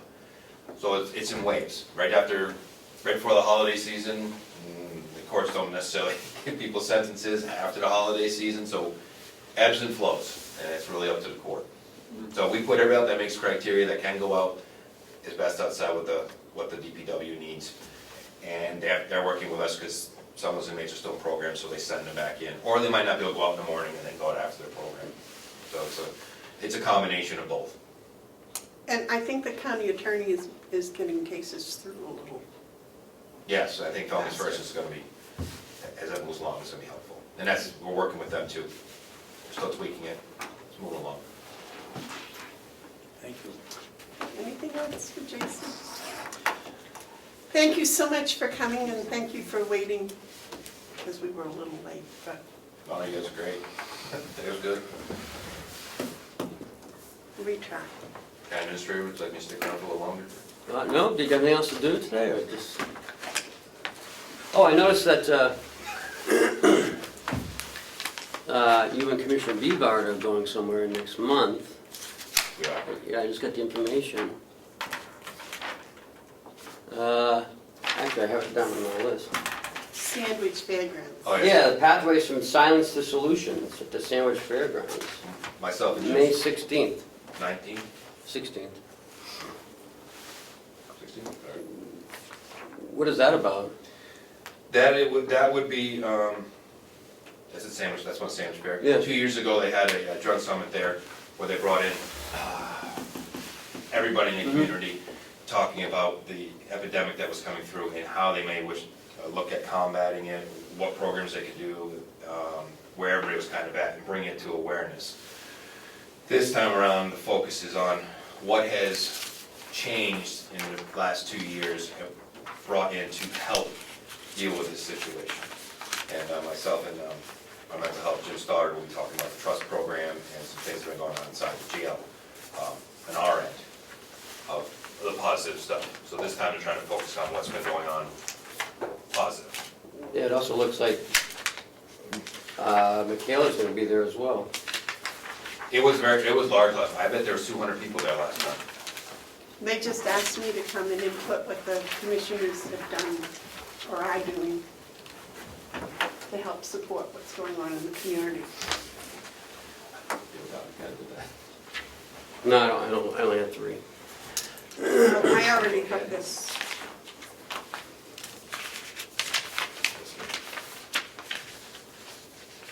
Well, that's good. I mean, it looks like the full day. So, okay, well, thank you.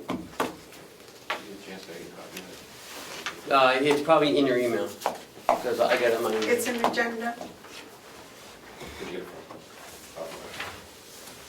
Ms. Benson, I think, is the lady that contacted me. Emily Benson? No, I got it from somebody else, but it's from her office, though. Okay. Thank you. Thank you, Jason. Thank you for everything. Have a good day.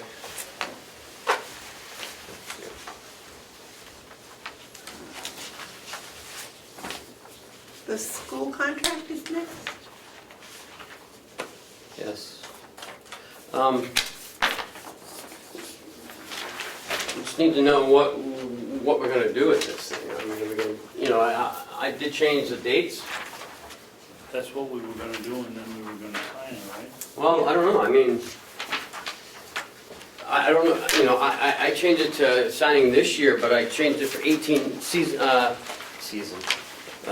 for school year 18-19. Is that what it's supposed to be, or 19? Starts September 18th. Okay, that's what I thought. Didn't we want Freiberg to sign it before we did? Or not? I would- think that would be a good idea, but I would ask if we're okay with this, that it be sent to the Freiberg for this first signature. Just so we won't get the surprise. but I just want to make sure that you guys are all set with it, with the price, with the dates, with, you know, everything in it, before I send it to them. The only thing you've changed is the date that said 2016. No, and I changed on number 4, financial considerations, for the 2018-19 school year, it said 16-17. Oh, okay. But those are the only changes That I've made. Right, well, we haven't made any others. No. So the meals was okay.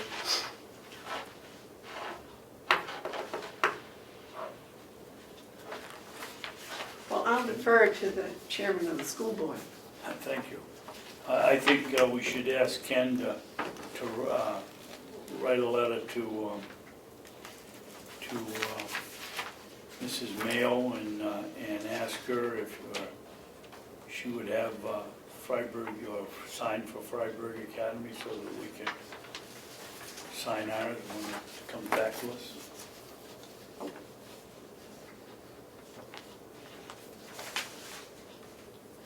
Do we need a motion on that? Probably not until you sign it. There's nothing to agree to, because we haven't got, until I see a signature, I'm going to say it's in the realm of assumption. So if they want to do it, they sign it, then that's how we should proceed. But I'd hate to sign it and then have the place, oh no, that's not what we meant. It's embarrassing and takes up time.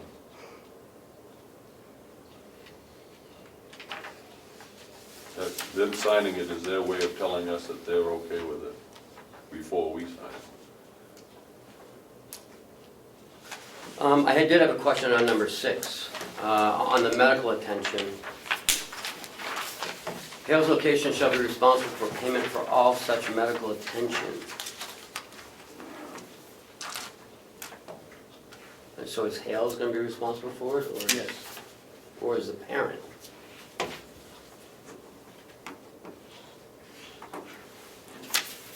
Oh, I see what your question is. So, playing that out, if you have a conflict and the contract says that Hales is, then we would be, representing Hales as selectmen, we would be the ones having to deal with that. And if it's an instance where it's clearly the responsibility of the parents, I'm not sure we would be able to argue that because it's in the contract. So, yeah, I think you got a good concern that should be something. Well, What Mark, happens in a regular, if Well, the well, student that's is what I was a gonna tenant now? that's what I was gonna ask Mark, what happens in the Conway school if a student needs medical attention? But it's saying here, the academy shall be responsible for determining appropriate medical attention for any students from Hale's location Well, in here, any manner consistent with any other student at the academy. it says here, Hale's location shall be responsible for payment for all such medical Yeah. attention. I'm sure that Freiburg, just like Kennett would, if there's medical attention needed, they're gonna provide it and worry about payments later. That's the way it would be with any reasonable organization. However, this contract says that the payment of all of that falls onto the taxpayers of Hale's location. It may not be warranted that it should do that, but in this instance, I think what we have is a door that's open for billings that we'd be responsible for, would be responsible to pay, even though there may be an instance where it shouldn't be our responsibility. So I've rethought about my whole role in this thing, and I'm not sure, I know that the contract for the Conway School District ends, I know there was notice given, I'm not sure when it's up, but I think these dates line up. They do. But, so I'm not sure that I should be voting on this anyways, but that, I would just caution you, I would caution us that the last sentence of paragraph 6, I see as a potential problem. And Well, if you look 5 at, is the same. right, as I say, if you look up at 5, and that special ed. No, that's right, different, that's different. You are required to do Right, that. that's different. But it looks like they just copied and pasted and just changed to medical attention, so I'm not sure, you know, if you want me to send it back to our attorney for review. Well, Mark, if a child gets hurt playing basketball and an ambulance is required, Who pays? who pays for the ambulance? Probably the school in that instance, but let me give you another example, one close and dear to my heart. My son, who's the captain of the football team, shouldn't have played the last few weeks, but he insisted he was going to, so at the end of that injury that he got on school grounds, he had to have a shoulder operation, and that was expensive, and that was covered by my insurance and was not the responsibility of the school. If this was part of a contract that my child was going through, I would say, well, that shoulder repair looks to me like Hale's location will pay for it. And it's different because there's, So the answer is, this line says all the payments will be by Hales, period, whether it's justified or not. I think you need to probably proceed with caution with that sentence. May never turn into anything, but then again, it might. I would think it would end with something like Hale's location will be responsible for payment for any medical attention that is not covered by the child's insurance. I would disagree with that. I would say, my suggestion is strike the last sentence. Mhm. Don't stay silent on it. I mean, if they're just talking about basic first aid, then, you know, but if you're talking, the kid falls from the jungle gym or gets hurt in a phys ed class, and he needs a whole new, you know, knee replacement or Or whatever. fist fight with kids' teeth are knocked out. That has happened. And the parents don't have dental insurance, so now Hale's gonna pay for that? I don't think there's a contract between Conway students and the school. Right? I mean, the parents don't have a contract with the Conway school, Right. but I'm sure, I'm gonna send it back to John make sure he's Yep. happy with it. But I would take that last sentence out. I would see if that's advisable that we should, I would think it would be to everyone's advantage for it not to be there. Because I agree with Mark on that. Well, when I negotiated with her, my thought was that we, Hales, or Hales' parents, would be responsible for any medical attention such as we do over here at the jail. So it says so. But that's not what it says here.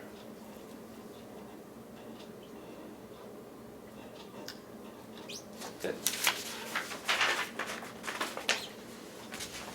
But I wouldn't want to make it a deal breaker either.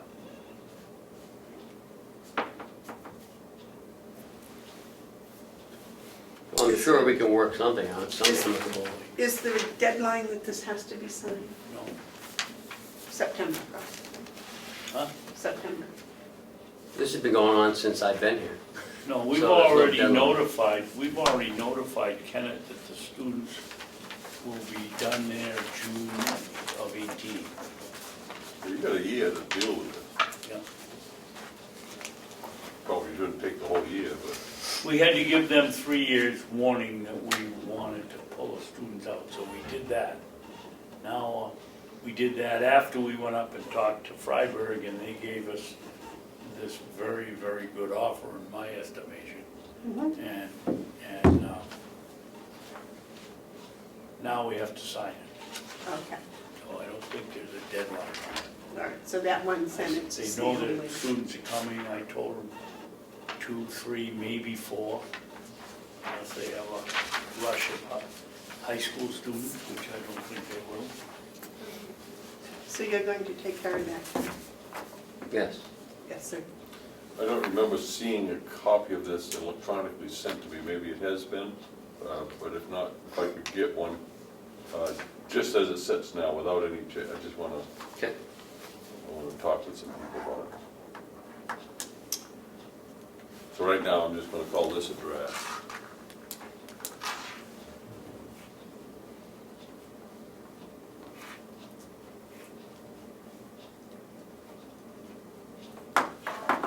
Okay, anything else on the Hales location?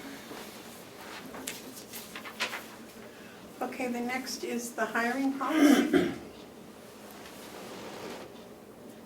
Discussion?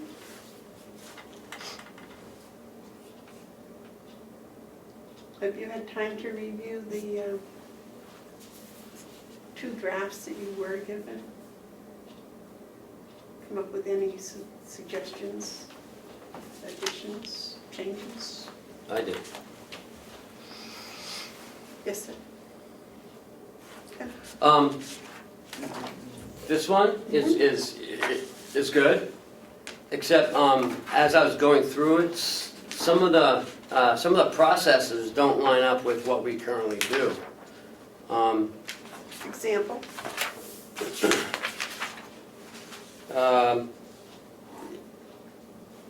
Let's see.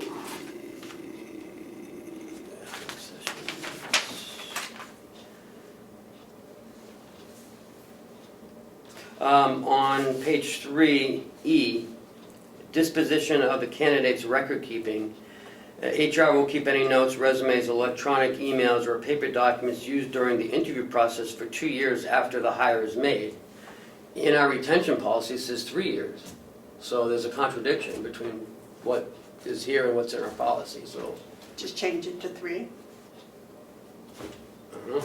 But I'm just trying to let you know that, you know, I think we should Keep it continue to work on consistent to what this. we're doing. Right, but, you know, continue to work on it, don't do anything today on it. Oh, I think it was just a discussion, right? Yeah. So it should be 3 years Mhm. instead, okay. Yeah. What else was inconsistent? That's as far as I got, you know, so I'm gonna keep going through it. Okay. Mark, did you have any additions or suggestions? Oh, I want to wait until Ken's done with his review and listen to his comments when he's ready. Mr. Babson? I'm fine. All right. I had just a minute, I wanted the opinion. I believe that's the one that has the, how it gets initiated from the department where the hire is needed, and a description is passed forward to HR. That's something new, isn't it? I just kind of thought that was nice, that the actual place where the person was going to be working was the one that actually stated what was needed. No, this is about, that section is in the recommending a candidate for hire. Right. I don't know what your question was, I don't. Well, no, it was a comment that question? I thought that was good, the recommending, what was needed. Rather than just saying, oh, we need a nurse, here's the definition of what we need. This actually came from where the nurse was needed. So if they had a special focus or whatever, it could be addressed right there. It started at the, where they were actually going to be working, the person. Any other discussion on that?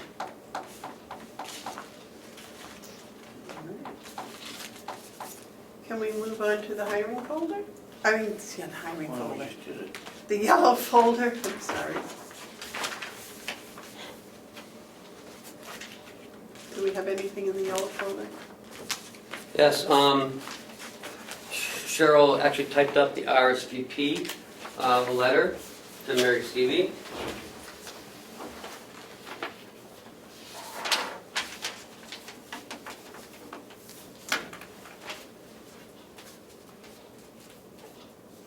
It's the same thing as. You know what, David Ribbit.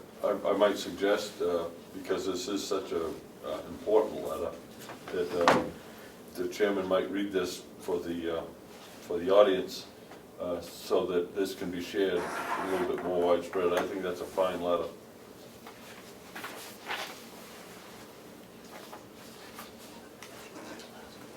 I'll read it again. We did. Can we read it again? Yes, what's the second page? What? Oh, that's just a, That was the letter, and Cheryl typed it up on. Fancy paper. Onto letterhead. all right. It says, Dear Ms. Seeley, thank you for taking the time to write us and update us on the terrific work your organization does for the citizens of Carroll County. Not many of the outside agencies for which we appropriate funds take the time to highlight their work to the extent you have in our I think that should probably be in your letter to us. I thought I corrected it on the, you must have missed it. I can It's your, print them, anyone out. We are struck by the time and money spent out of their own pockets that your volunteers donate. It appears to us that our contribution of $50,000 is well leveraged. Imagine almost 200,000 miles driven by your Meals on Wheels volunteer who delivers 64,000 meals to shut-ins in Carroll County, or the minutes short of 1,000 hours worked by one volunteer. That works out to 26 40-hour work weeks. An individual doesn't even want, probably should be the individual, doesn't even want paid vacation. Please know that the Board of Commissioners wants to thank all your volunteers for the effort they contribute to making Carroll County a better place to live. And our thanks, you want to. And we can sign that before we leave the building today, is that all right? We can sign that outside of the meeting. Didn't you read this? Thank you for taking the time to write us and update us on your terrific. Didn't you say it was supposed to be your?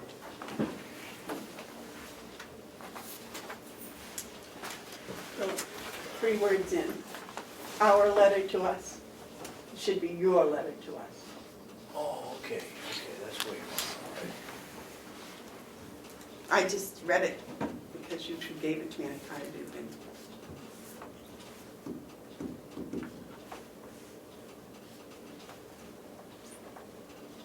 And then in the bottom, the word "thus" you can put in. That's the meaning and the intent is very good. right? I didn't make the corrections you. Also in the folder, we received, the board or somebody from the board went to Ossipee and tried to get an abatement on the water, the land on the water supply line, I Yes. believe.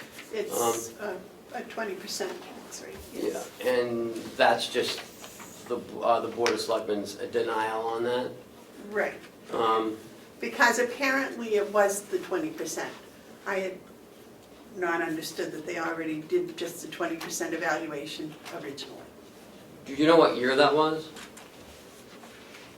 No, I don't have those papers. Because, I mean, we've grown quite a bit since then. I'm not sure, the water use might be a lot bigger now. No, that was last year's tax bill that I Yeah. used. I know, but the abatement, The agreement. they went on the gallons used in 2009. When was Randy Lyman a commissioner? 12 years ago. We have a new jail and a new nursing home since then, so maybe we should do another gallon assessment. How are you gonna do that without any meters? You just utilize what's going down to the village, because we have a master meter here, That's whatever right. leaves here, Yeah. and then we just subtract what's used. That might be because I think the assumption was that 20% of the water in the system was going to the village. And that's what we were being taxed on. 20% of the water in the system was not being used here, and that's what we were being taxed on. What was being used here, we're not being taxed on. Okay, I just want to make sure that that's what happened. Yeah, and I, Ken's argument is that we've grown here. And we're using more water, I'm sure. Probably it might be 79-21 or whatever it is. okay, I can talk with Bob Mary if you want and take those numbers back down to him. Yes, sir. Did the commissioners ask for that abatement? You told me to take the stuff and go talk to the Assessor. assessor about the current use billing and the water system. And that led to a request for an abatement?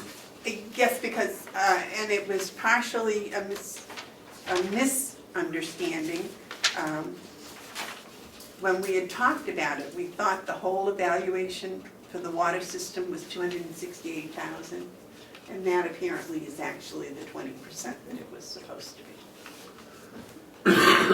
And if you watch the selectmen meeting, they did approve an $801 abatement or something, I don't know what it was. That was on the current use, the application, the current use application wasn't 100% correct, so it was corrected. Okay. That was way back in January, Mark, I think, Well, when we were talking about whether we should pay taxes or not, and then the discussion came about that at least we ought to find out what it is they are taxing us for. Would this be the appropriate time to discuss the situation of charging the fire department for rescue, for life safety issues up here, and charging them for the water when entire county, with the exception of the precinct in Ossipee Village, foots the cost of doing the life safety issues. I don't understand the statement. I was gonna say, I'm not sure just what you're trying to say. Whenever there's a call for life safety, it comes out here from Ossipee Village. Right. Ossipee Village residents pay the entire cost of the precinct, fire, life safety and rescue and fire. Nobody else in the county contributes 1 penny towards that cost of this facility down here that takes care of the nursing home, which is for the entire county. Are we justified in charging them water? And I think that's what Mark was talking about in lieu of taxes. I'm cranking my brain now. Do you remember, Mark, what the conversation was? I don't think we should be paying taxes to any community. I think it would be only right that we should pay payment in lieu of taxes. Then we don't get into discussions about abatements of this or that. So how do you pay an abatement to the water precinct? You don't pay an abatement, you pay a payment in lieu of taxes. We make a payment in lieu of taxes. As far as... To the water precinct? No, no. You got the two things mixed up, in my opinion. One is about land, property taxes, the other is about services. And if we're getting services, there certainly ought to be something considered, but not tied to property taxes. I'm not asking for an abatement, I'm just saying, No. should we be charging the fire department for the water they use down there? We don't want them washing their cars, but should we be paying when they're supplying us all of our life safety out up here? Probably not. Do you know what their water bill is? Do you? Maybe $200 a quarter. I mean, it's just a rough. 800 a year? Gotta be more than that. I would have to look it up, but it's not huge. It's not a huge amount. Oh, no, it's not a huge amount. I mean, the but it is. court only, I think their bills are about $280, and the fire is much less than the court. Except year? the fire department goes Or a out. quarter? The quarter. Fire department goes out on every Thursday night and practices and has to fill their trucks up again. No, I know. I'm just saying their bill is much less than the courthouse bill, and the courthouse is about $280, $288 every quarter. Yes. Again, I think they're two different issues. I have no problem supporting a position that we, for the fire department, that we don't charge them for water. That's a different issue.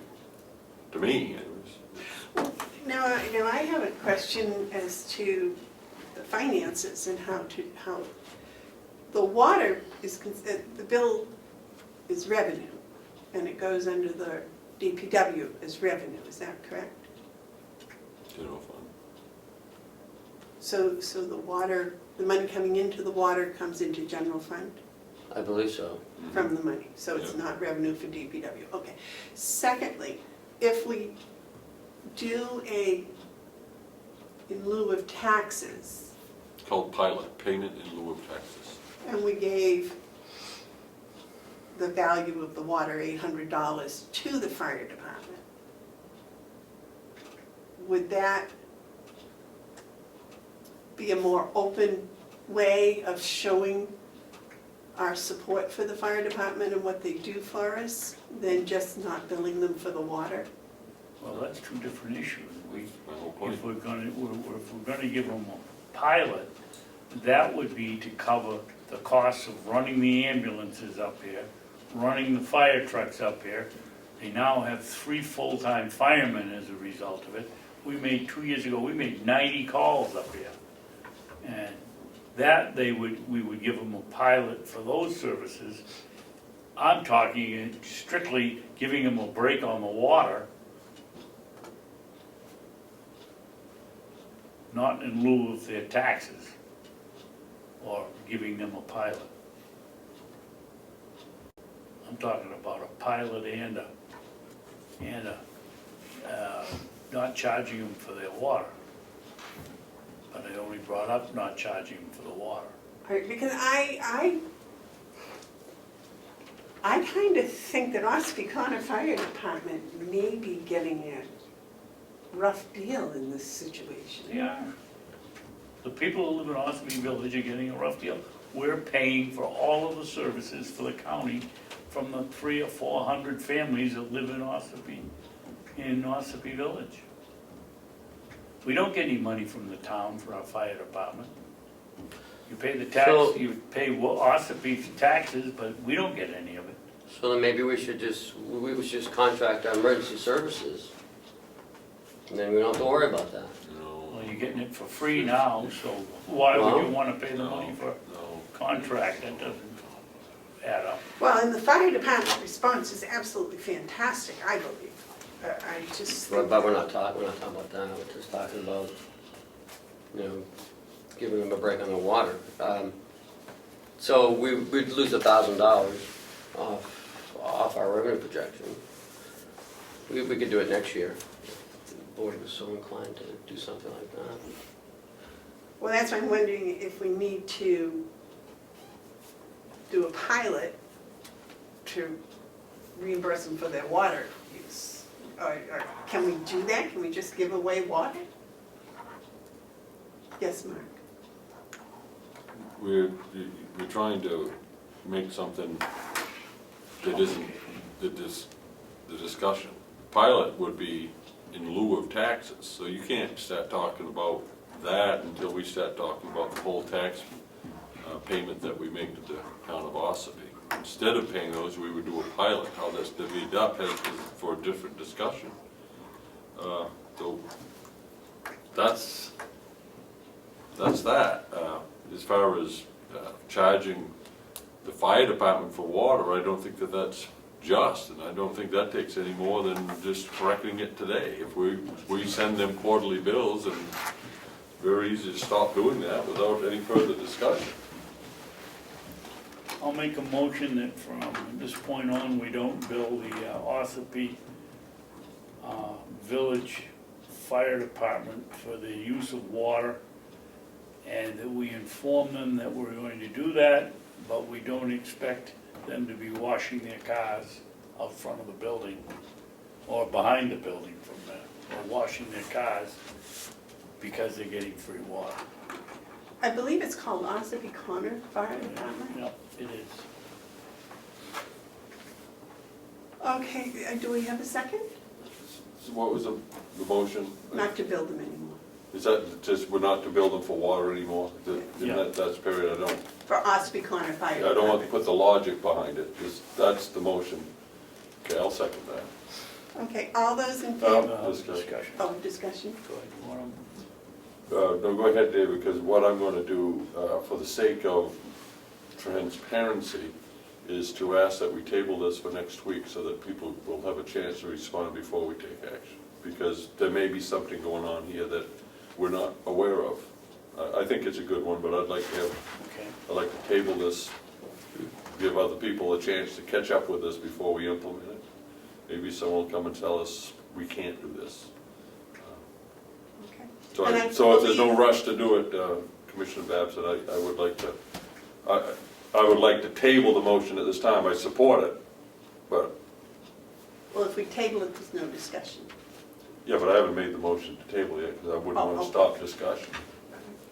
I just think that we ought to make it clear, because one of the stinks when they started this, when to go to billing them for their water, was everybody, all the volunteers were out there washing their cars, and people on the next door neighbors were paying for their water, and the fire department isn't.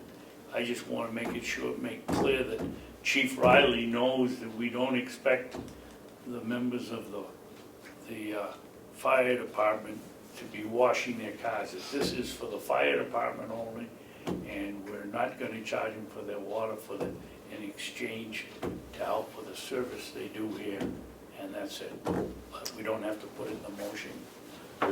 We just let them know somehow.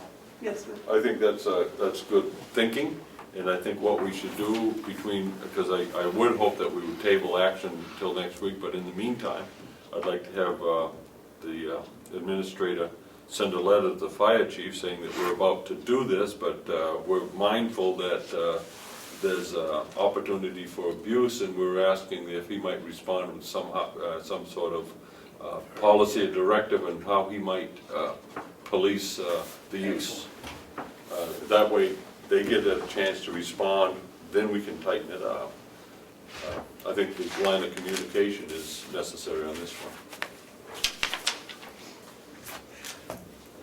Are the members of the Ossipee County Fire Department volunteers, or do they get paid? As far as I know, they get paid when they go to a fire, but they've got 2 or 3 full-time firemen down there now. Oh, they do, and they get paid for And they get paid full-time.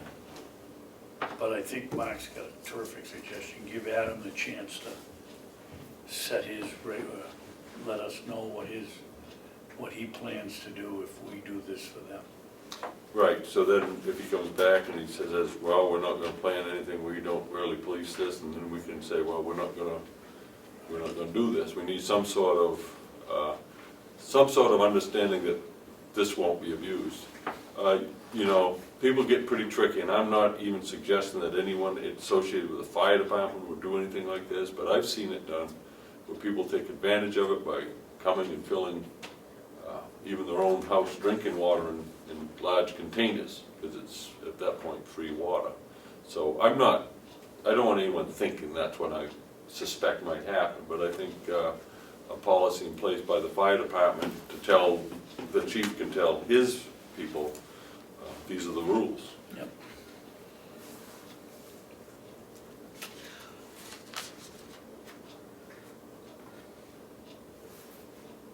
Now this time I'd like to make a motion to table if it is in order. I'll second it. All those in favor say aye. Aye. Aye. So we'll table that motion until next week. Received a letter from White Horse Addiction. They would request that they get out of the MOU. They're not going to pursue the building due to the cost of renovation.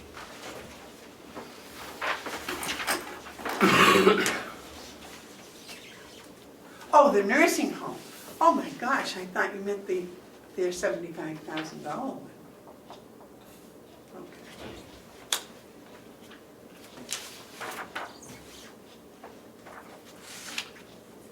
Any action required? They have a question, can you provide me with confirmation? Well, you all signed an MOU with them. You probably should make a motion to dissolve the MOU. Okay. Mark? I would think something on the line of saying, we're in receipt of your letter of April 12th, informing us that you are no longer considering the Carroll County nursing home as, for purpose of a lease, and accordingly by this letter, we hereby terminate fully the existing MOU. Something on those lines. Okay. And then that should be the end of it, something like that. That's what I would suggest to do. Because you did make a motion to sign the MOU. I don't know if you have to make a motion to get out of it now. Well, if we make the motion to get out of it and vote for it, we're covered. So, 30 seconds, we could have made the motion and taken a vote and been out of it. Well, I thought we had already entered into it, I'm sorry. There was no time limit on that MOU, right? You made a motion, right, Mike? No, I was a suggestion that we should do something like that, but if we haven't got an MOU, then there's nothing to terminate. If we haven't signed it, then we don't have one. Yeah, you did sign it. Okay, so we do have one. Yes. Yes. So the course of action I'm talking about is just whatever. A letter to dissolve it. acknowledging that they've asked us to resolve it, we comply. Okay. That's what they says on it. Can you provide me with confirmation of the termination? Yeah, I say, yeah, we can. Yeah. One liner, yes, we can. So do you want a motion, Ken? I don't know, I mean, Did you get down what I said? yes, but I guess if all you sign it, that's the same thing, I guess. Well, we should get out of it in the same manner we got in it. So did all of us sign the Yes. MOU? And we should all sign an MOU. I make a motion that effective 4/19/2017 at 10:50 a.m. The MOU is hereby terminated. Second. All those in favor of the motion to terminate the MOU from Whitehorse, say aye. Aye. Aye. Those opposed? So done. Anything else in your yellow folder? Madam Chairman, I just think in the minutes, we should show the vote was 3-0. You want to take a recess until 11? Or- You all caught up on your folder? Yeah, I do have two more things. Oh, in it, I'm but- sorry, I thought you were done. No, although I believe, I've done some, what's the word you use on claim link vetting, on claim links. Should we do that non-public? I would like to do that non-public. So, save that for non-public. And we have some non-public minutes from last week to approve, so we can do that in non-public. That's it then, those are the two things. So gentlemen, would you like a recess until 11? No, we can plug on. I'm all set. What else we got? I would like recess until 11, please. Well, then you're the chair. It's fine.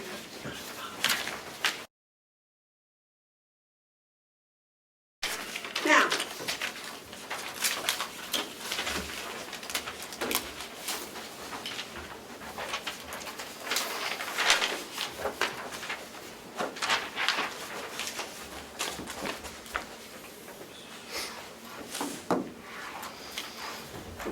okay, recess is over.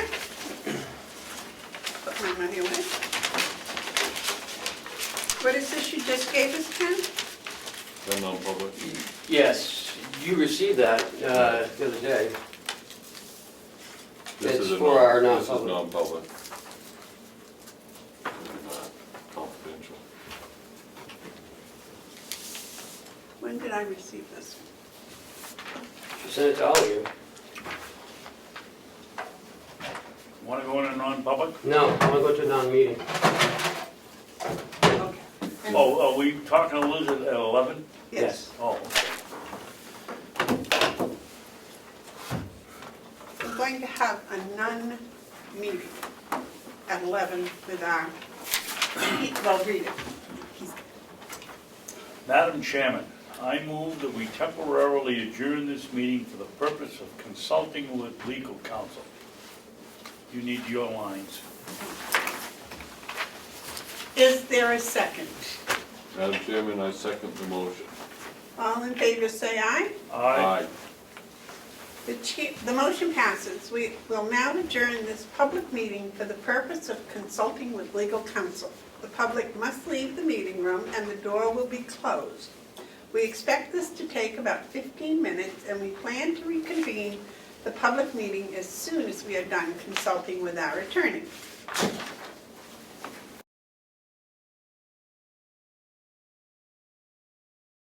We're in a recess, now we're out of So recess. the recess is over. Yeah. And did you want to discuss these bills? No, you've tabled it. That's tabled, so we can't discuss it? Kate is here now, and we can go in. I don't understand anything about what's going on right now. Where are we on the agenda? We just finished the recess. Okay, so where are we on the agenda? gotta get. We are in. Folder. Oh, I got more pages. We're just at it. Let me get mine. I think we're almost ready for public input, aren't we? No. Administrators Administrator. updates. Administrators update, commissioners update. Yep, yep. I don't have any updates. Okay, there's no administrator updates? Okay, are we on camera now? All right. I would like to personally apologize. The other night, the three of us met with the Freedom Selectmen, had a wonderful discussion, but the meeting was not posted. And I assume responsibility and I apologize. Thank you for covering for me.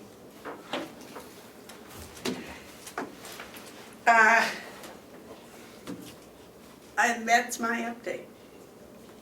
I have a couple. Yes, sir. Joe asked me, when we were out with the inmates the other day, if there is a possibility of us finding a bigger trailer for the farm. I don't know how we can do it with money, but they've got to get 6 lawnmowers on that little tiny trailer that they have. And with he watching the prisoners, they take the lawnmowers off if they have to make 2 trips. Somebody's out there not being watched while they go back for other lawnmowers. So he would like us to keep our eyes open if we find an old, doesn't leave the complex, it doesn't have to pass inspection. If we see one, to let him know. The other thing I had, we were going to take a look at Kathy Fassad's contract. What are we going to do about that? Are we going to do that as a group or Being worked on? being worked on, okay? That's all I have. Okay. Yeah, I just wanted to talk a little bit about the meeting that we had in North Conway at the Gibson Center with all of us and a lot of other people, somewhere between 50 and 70. And it's unusual when you get that many people in a room and have them all be absolutely convinced of the direction that we're going. And that direction, pretty clear to me, is that we, and when I mean we, I mean the entire state actually, but for our interest, Carroll County needs to be out front in addressing the need for assisted living facilities.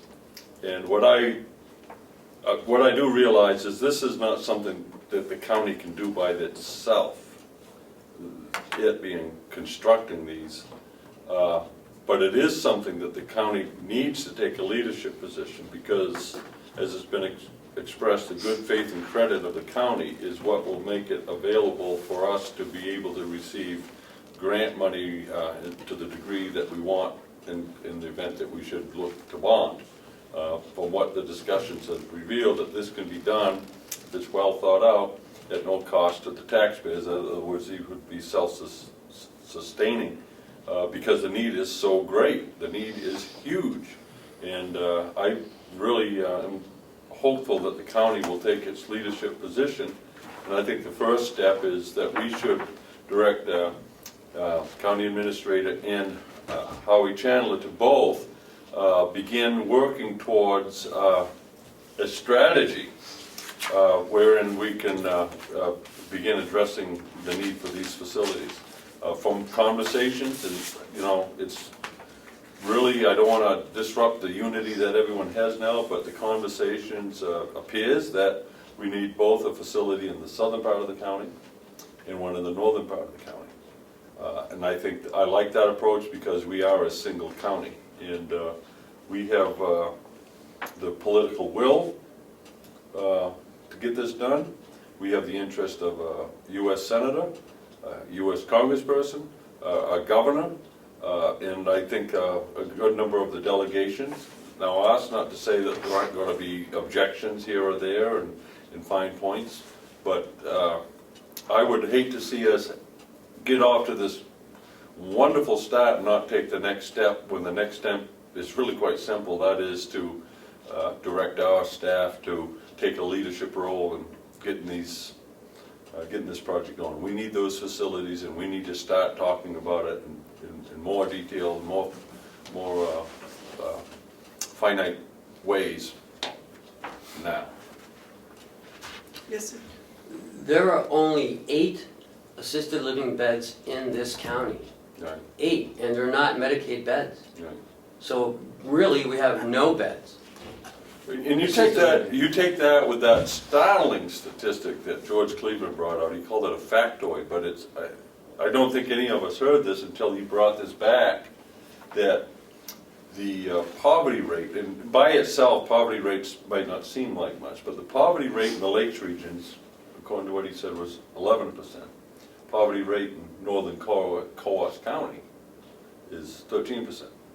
Poverty rate in the White Mountains of Carroll County, or northern Carroll County, is 19%. The highest poverty rate for any specific region in the state of New Hampshire. And this is where the impact of seniors are coming. We can't bury our head in the sands on this. We got to recognize that there's a need for us to address. And the hierarchy that I've always had was, once you have a need, and you admit to the need, the next step is, how are you going to fund that need? How are you going to pay for it? And then the third one, the final one, is, can you afford it? I mean, sometimes you can come up with a need and you can say this is the best way to pay for it, but you don't do it because you say we can't afford it. Well, we're a long way from step 3 or even step 2.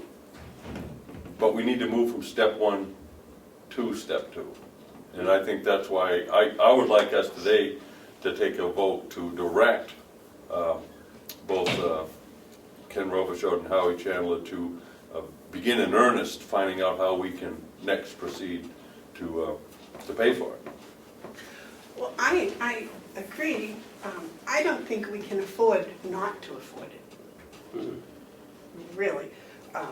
I did like what, was it Dr. Marsh said about the continuous care.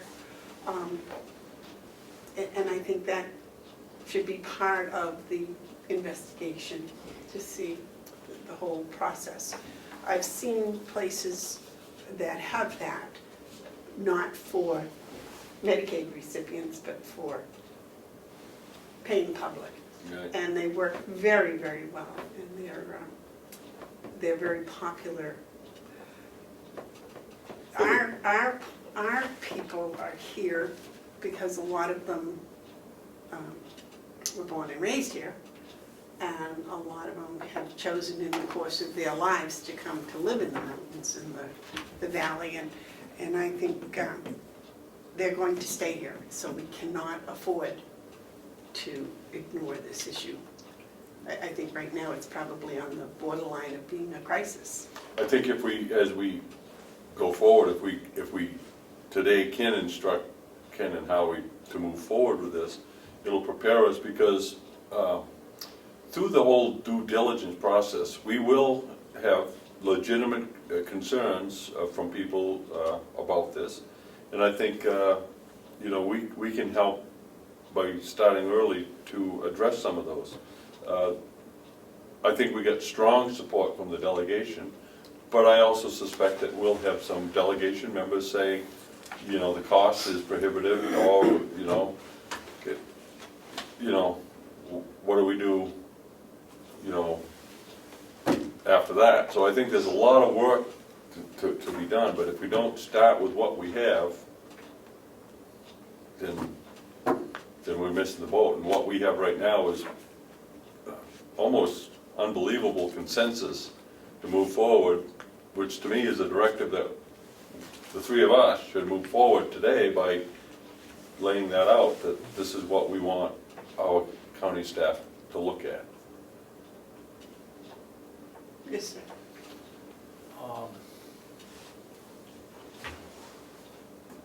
What shocked me, I think if you travel the county and you listen to people and you know that we've got the most aged population in the in the state, that's a given.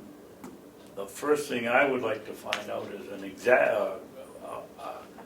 a figure that everybody agrees on what our senior population is going to be in 2020, 2025, 2030, and 2035. I've been to a conference with the county association where it was by 2025 our senior population was going to increase 48%. You go to another one and it's 50%. Well, I think somebody ought to have an accurate figure. What really shocked me, Mark, was not that we've got everybody, but how much,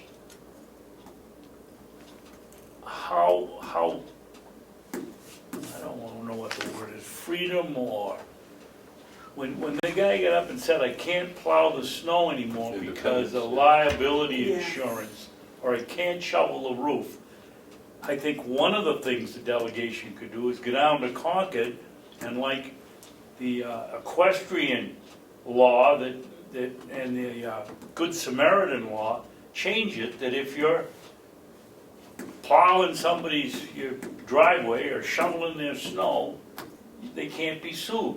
I mean, it's just, so they don't do it. And which increases the seniors' stay-at-home time and depression and whatever. Just doesn't make sense. The other thing is I want to make sure, I've had some experience with public housing in Massachusetts, and we don't want to run it like that. That the control of the units stay within Carroll County, not the state. You made me think of something, so I was starting to write. I think when you talk about the legislature, there's more that they can do. There Yes. certainly is. Yeah. But I think also to their defense, I think it's important for us, as we did the other day, to raise the level of awareness. I've talked with legislators, and basically a number of them say, I did not know that. I did not know that. Oh, I did not know that. One of the statistics George Cleveland brought out is that by the year 2035, the over 85 population is going to go up 127% in northern Carroll County. I mean, that's more than doubled. Then you got the factor, and I'm not being facetious, by that time, does that figure include people that are alive now and some Yeah, of them me are and gonna you. die, some of them are gonna die in between there and the figure is gonna go down? Or is that just I don't know. projecting the figure that we have today by 85? Well, that's a good question, is what mathematicians, what actuarialists are making these projections, and what are they basing those projections on? And I think by directing our staff to begin the process, that would be one of the charges. Research these numbers out, tell us who said that it's gonna go out, and we can weigh the veracity of that ourselves.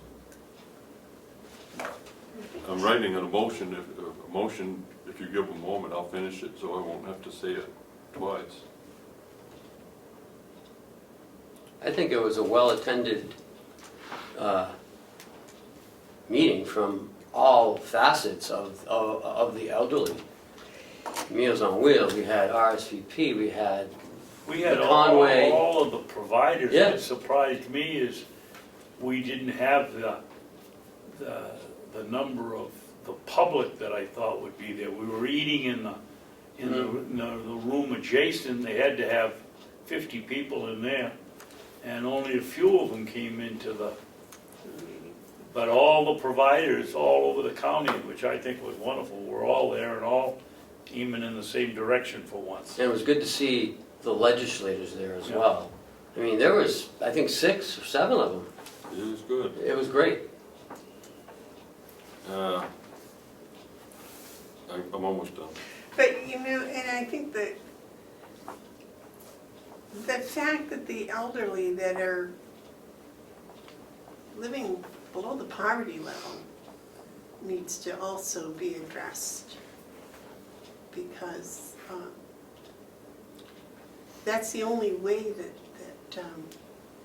assisted living is going to become affordable, is if their incomes are somehow raised. Okay.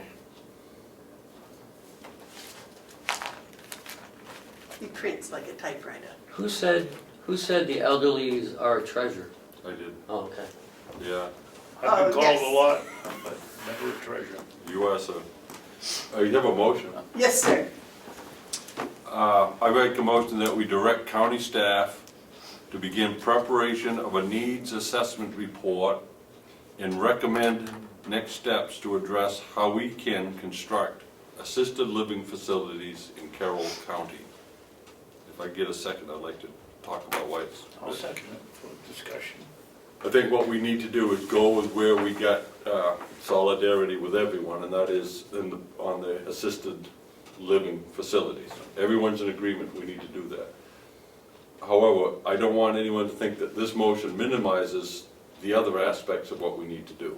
We do have extreme poverty, and I call it extreme poverty in Carroll County.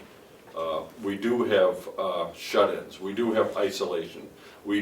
Like George Cleveland says, what do we have to change? And he said, everything. Well, we can't do everything, All at once. because if everything's a priority, nothing's a priority.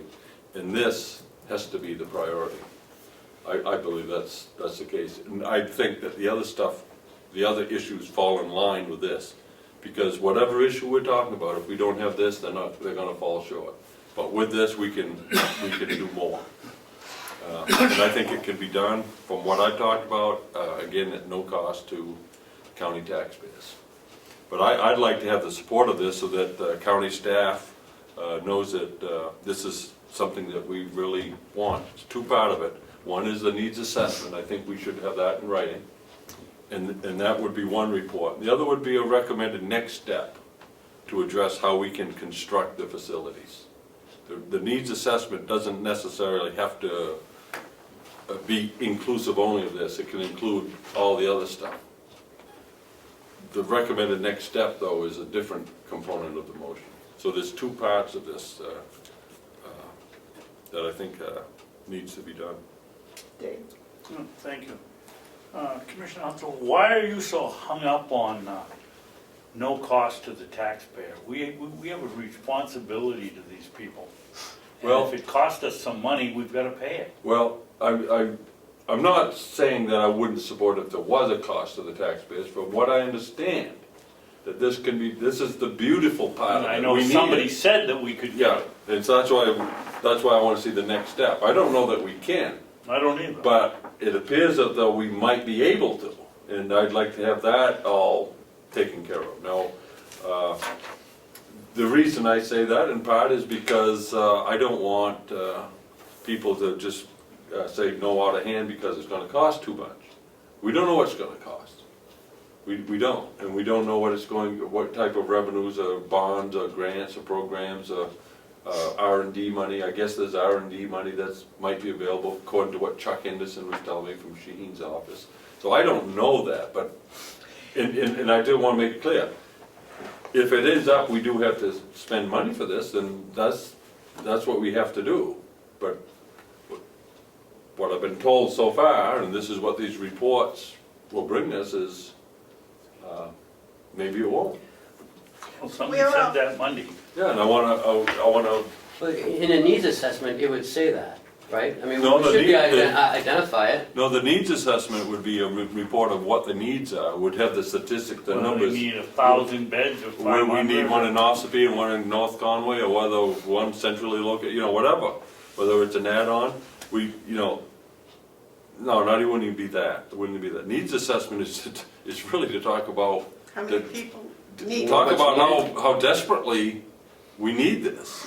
And I think, everyone's talking about the need, but we don't really have a report, a needs assessment report. And then after that is, okay, there's the need, what's your recommended next steps? And that's where it can get interesting. And I think we're already paying a lot of money to help support people still in their homes that really should be in assisted living. And somebody said at the meeting that now what happens is they stay in their homes with whatever support we can give them until there's an accident or tragedy, and then they go into nursing home.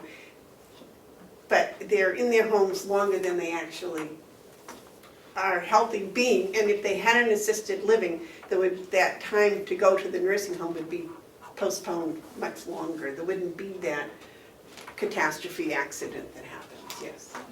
I don't know how the two of you feel, but you both heard the same thing I did. I like the idea of whatever somebody called it, continual, Okay.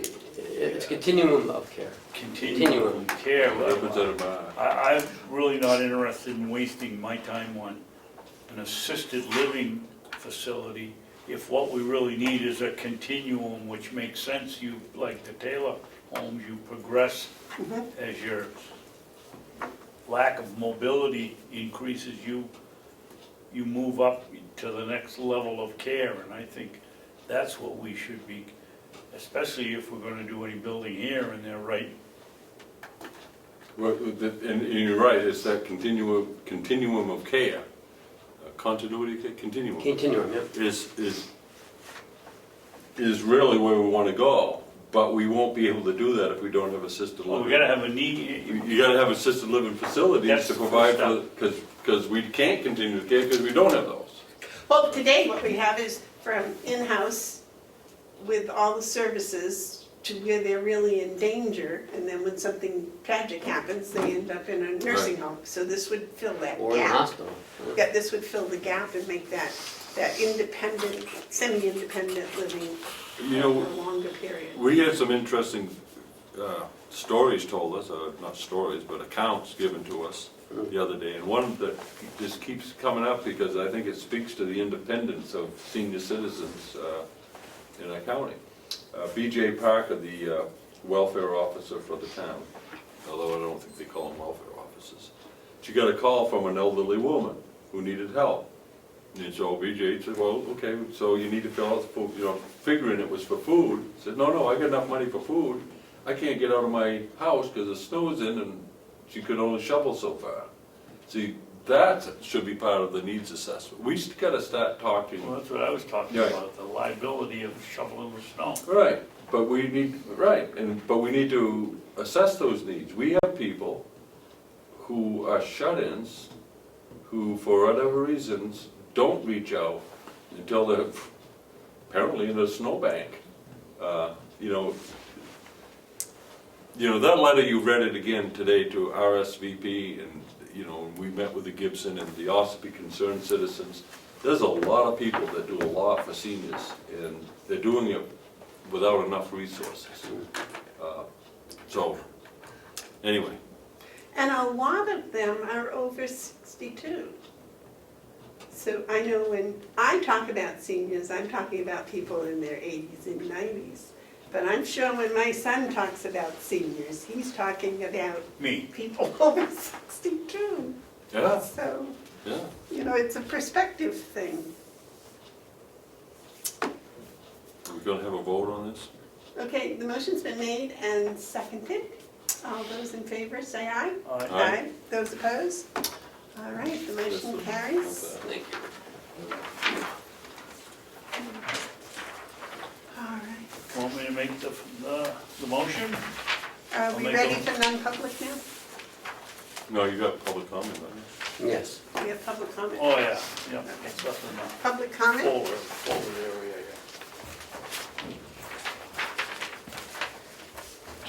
Jurassic goats? Was I on the agenda for Jurassic goats? You can be, I guess, Okay.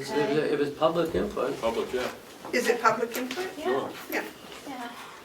Yeah. Okay, Kate Belial, in Effingham, I'm a farmer. I've had a farm in Effingham. Could you speak up, Kate, please? I've had a farm in Effingham for 9 years. And the first inhabitants of the farm after I acquired it were my goats. So, I used them for what I called goatscaping before it became a word, to help clear land on the old farm. And see.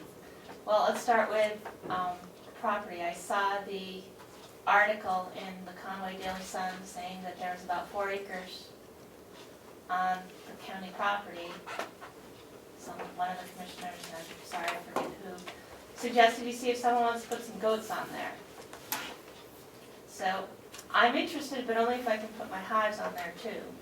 I went and checked out the property. My biggest concern is that there doesn't seem to be a place from the area I looked at for shelter. They were cutting down a tree. There's some a small wooded patch in the middle that's probably not suitable for shelter because of potential predation. And it seems there's some wind, but I wanted to express my interest in possibly putting some goats up there with some I think it was, colonies. or it should have been, that you have to supply your own shelter, your own fencing, your own water. Yep. And a liability insurance policy. Those were the 4, right? Yep. Yes. Yeah, my concern isn't the providing of the shelter, it's making sure that a movable shelter, which is what you want, this movable fence would be adequately secure given the terrain and the amount of wind that I experienced when I was there.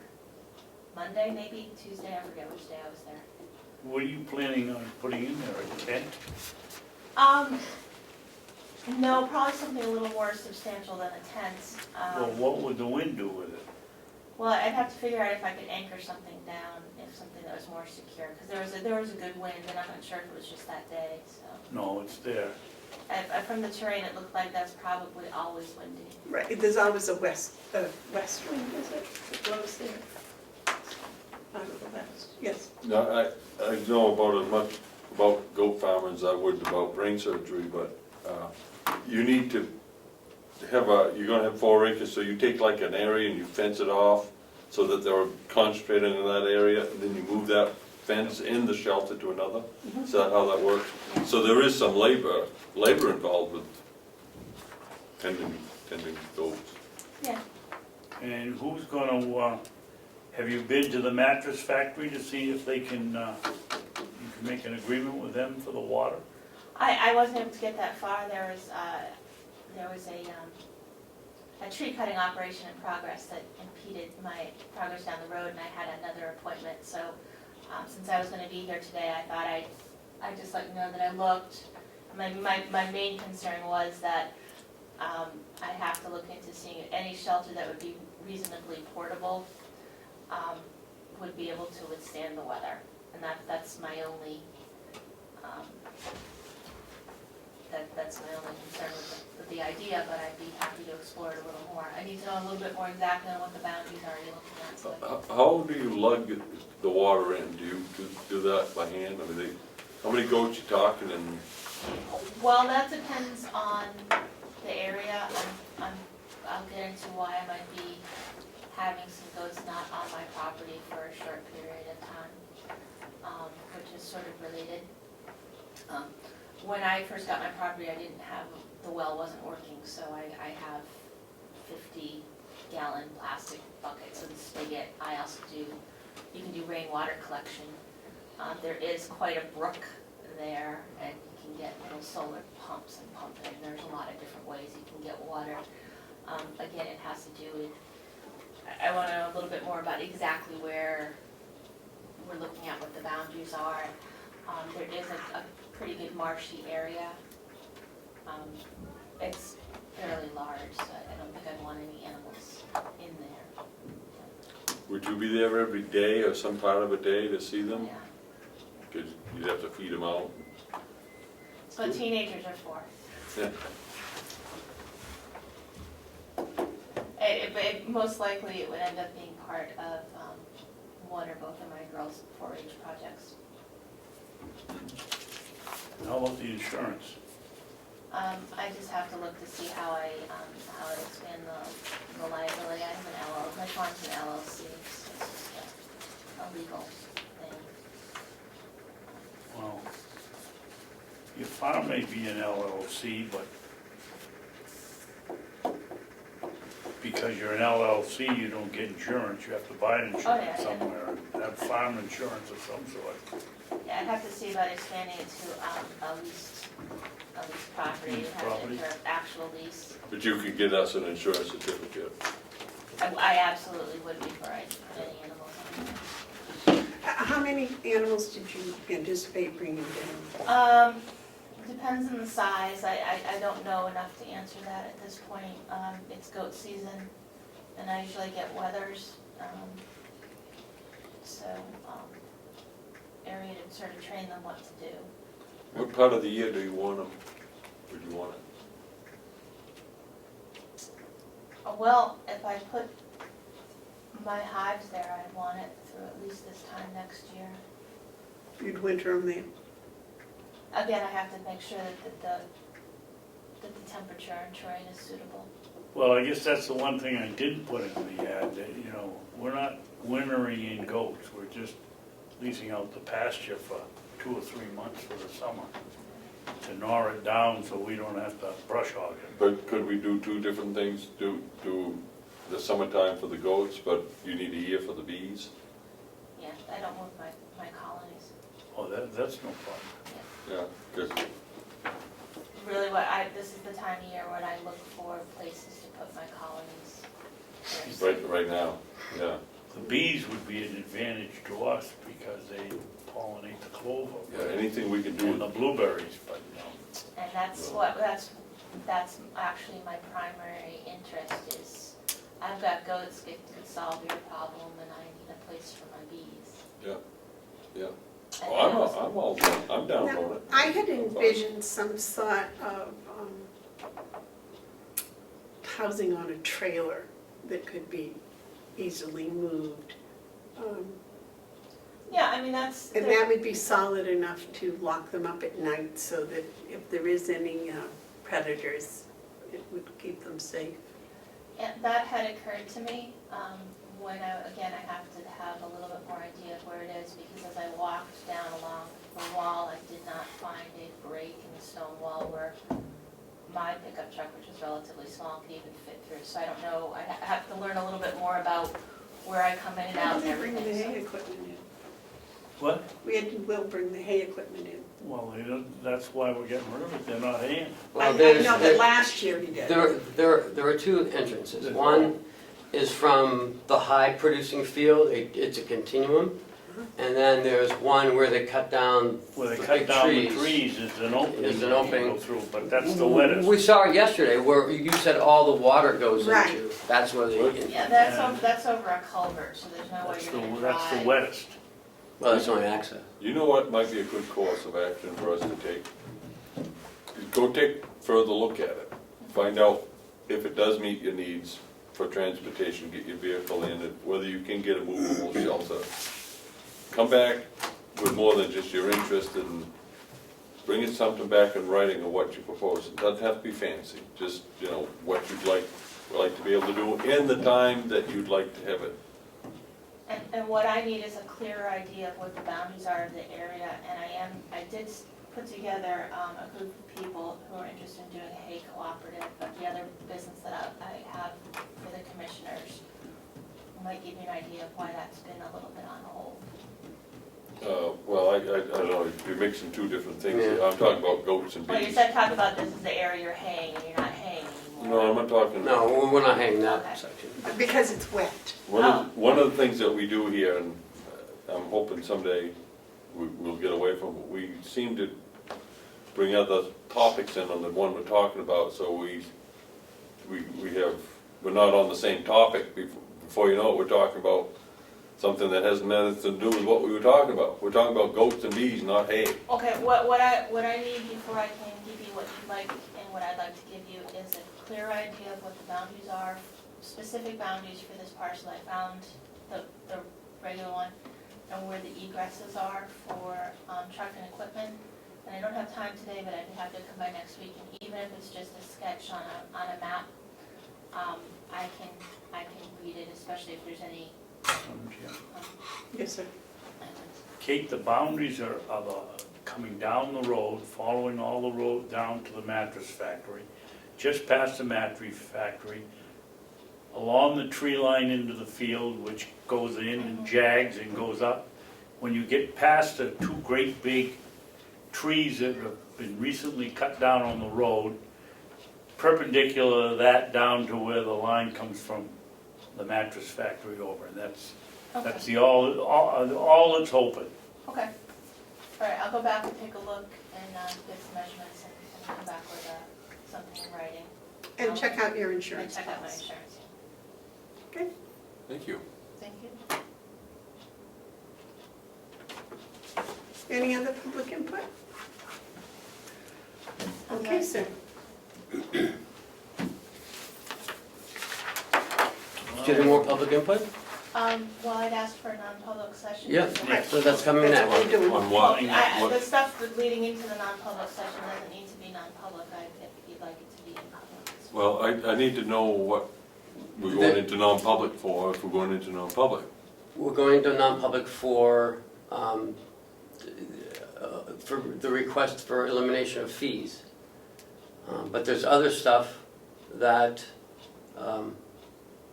that she wanted to talk about non-public. I said there isn't any protection for it. So she'd have to talk about it in public, because we're not talking about what we talked about in non-public.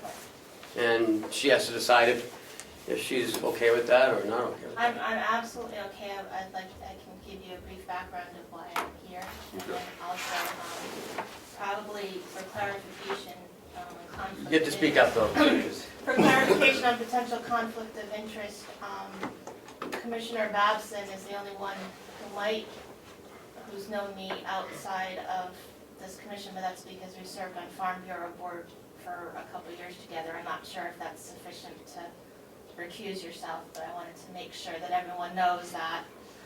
I've had an ongoing, Excuse me, Kate. Yeah. I can't recuse myself until I know what it's about. Right. so. I've had an ongoing problem with the Board of Selectmen and the Chief of Police in the town of Effingham. As I mentioned earlier under a different topic, I've had goats on my farm for 9 years. It's almost exactly 9 years. And I had no problems with predation until this past spring, when something came off the mountain. My farm is backed up against Green Mountain. Came down off the mountain and took my oldest horned animal, my mother goat, weighed about 140 pounds. She was a big animal, and dragged her diagonally across my 2 acres of pasture and up the mountain and killed her at about 1 o'clock in the morning, very loudly. My first instinct was to get a long gun and find it and kill it, but I didn't know what it was, and I'm not going to go into the rampant speculation. But as the mother of 2 children, including an 8-year-old who weighs 70 pounds soaking wet, the idea that something crawled off the mountain and took a large goat and killed it was enough to let me know I needed to do something.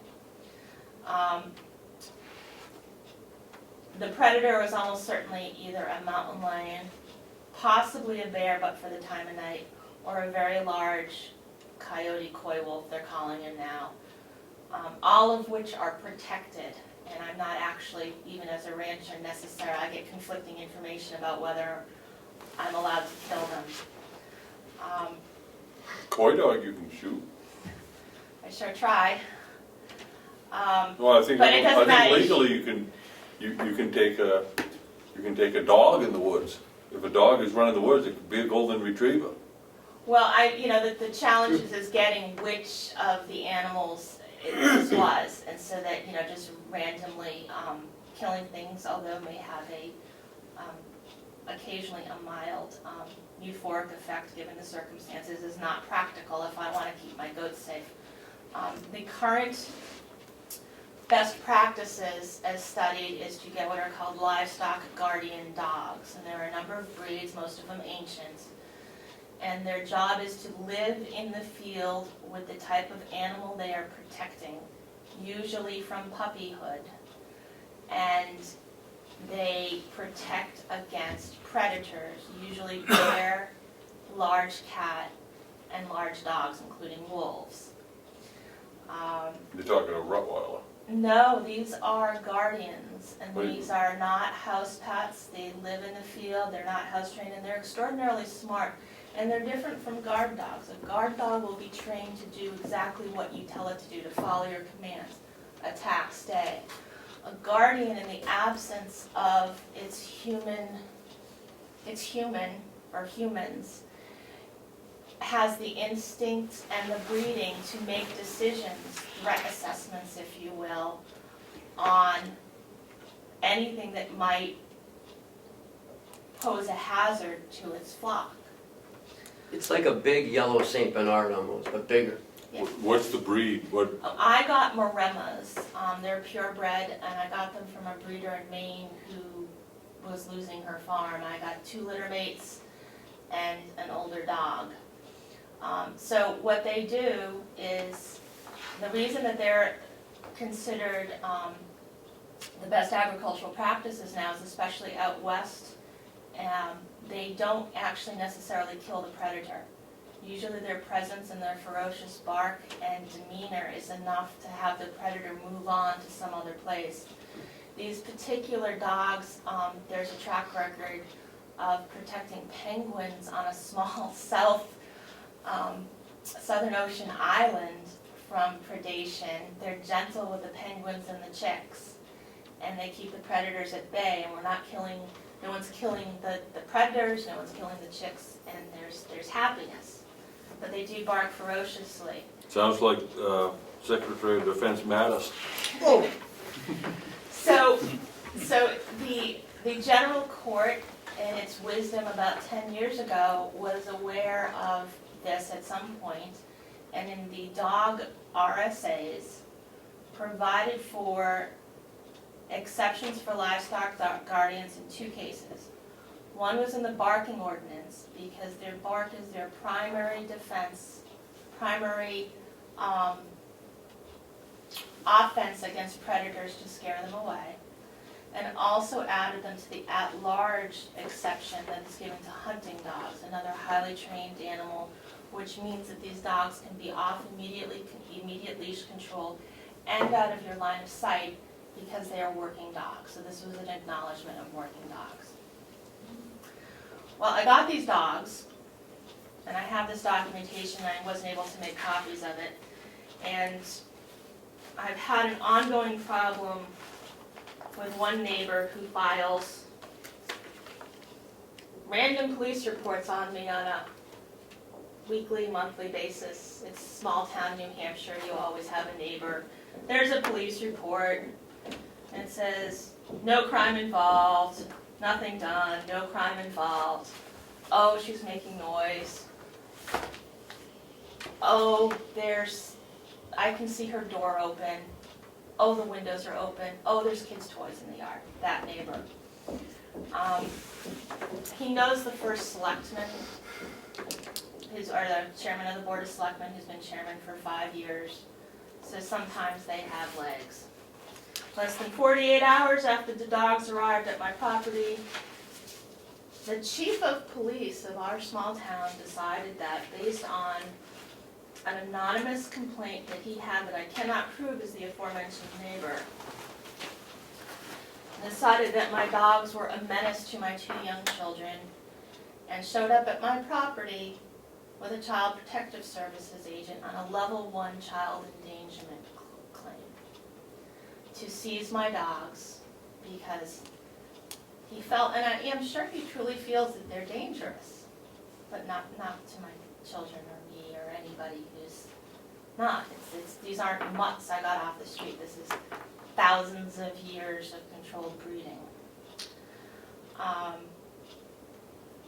That's an exciting thing to come home to, 2:30 on a Monday afternoon when you spent the weekend rescuing livestock guardians. That clearly went nowhere. And so the next, and I have some documentation, they went to the New Hampshire SPCA and the state vet for dangerous dogs. I guess there's a protocol. And on Thursday, the 15th of September, the dogs arrived at 1 o'clock that prior Saturday morning. State vet assistant Tara Turka-George was at my property with the sergeant of the police force. And I pulled up, and I'm, you know, what fresh hell is this? You know, dogs are upset, there's cruisers and everything there, so the dogs are because they're new dogs and it's a threat. And the conversation was very brief because Ms. Turka-George had been to my property before on an unfounded animal neglect claim and confirmed that, oh, these are guardians. Yes, we know she has goats. She has an exemption from the barking ordinance. We would think that that would be the end of it, but that was just the beginning. Since then, the chairman of the Board of Selectmen and the chief of police, along with two obviously politically connected neighbors, have engaged in what can only be described as irrational harassment of me over the barking of my dogs by trying to quote-unquote get me, and I have a police report that says this, on anything else that could go wrong that someone could be cited for, summons, which is a violation and misdemeanor. These are all words and terms that I'm learning in the past 6 or 7 months. I've been followed around town by cruisers for no reason. I've had policemen on my farm walking around looking for violations, telling me I have to tether my goats over there when I've told you they're for goatscaping. Their whole purpose is to find new stone walls on my 20 acres of 240-year-old farm. Kate, I don't mean to interrupt, Yeah. but what It do culminated you in... want us to do? Well, they culminated in, I had charges, they were not adjudicated, the charges were dropped. On March 9th, the entire Board of Selectmen of the town of Effingham, with the chief of police and one of these neighbors, went into non-public, and I can pass this around, non-public session. Ostensibly to avoid the cameras, to discuss my barking dogs and what can be done. What did they go under what RSA? They claim it's in that one, it's the two, subsection A and subsection C. What I believe they were discussing was with, there was a search warrant executed on my property, and that's a copy of it. I'm afraid I didn't have photocopies of all of this for you. Where 6 related people, including a mother and daughter pair who are abutters to the primary complaining neighbors, who were in the non-public session, the 2 in the non-public session, obviously conspired to drive around my property on and off over a 4 or 5 day period, stop, bother my dogs, take pictures, note time and temperature, and swear out a search warrant. I can speculate all I want on this. I went to the Board of Selectmen twice at this point to find out what went on in that non-public meeting. They will not reveal, they say you have the minutes and the minutes aren't sealed. But it's my belief that this is, I don't know what it is. Well, that's an illegal meeting. My only recourse to compel them, and then at the latest, and this is, I have time signatures from videos and all of this stuff. I understand that my only recourse in this matter to compel these people to tell me what went on in that meeting is to file an action in the Superior Court of Carroll County. This has been going on for 7 months. When I'm not pushing my Jurassic goats around various parts of Carroll County, I am a senior research mathematician and I do project work, not actuarial anymore. And I actually lost a contract because I'd gone to an arraignment for the morning for charges that were dropped because they had no evidence. So I'm going to be asking the court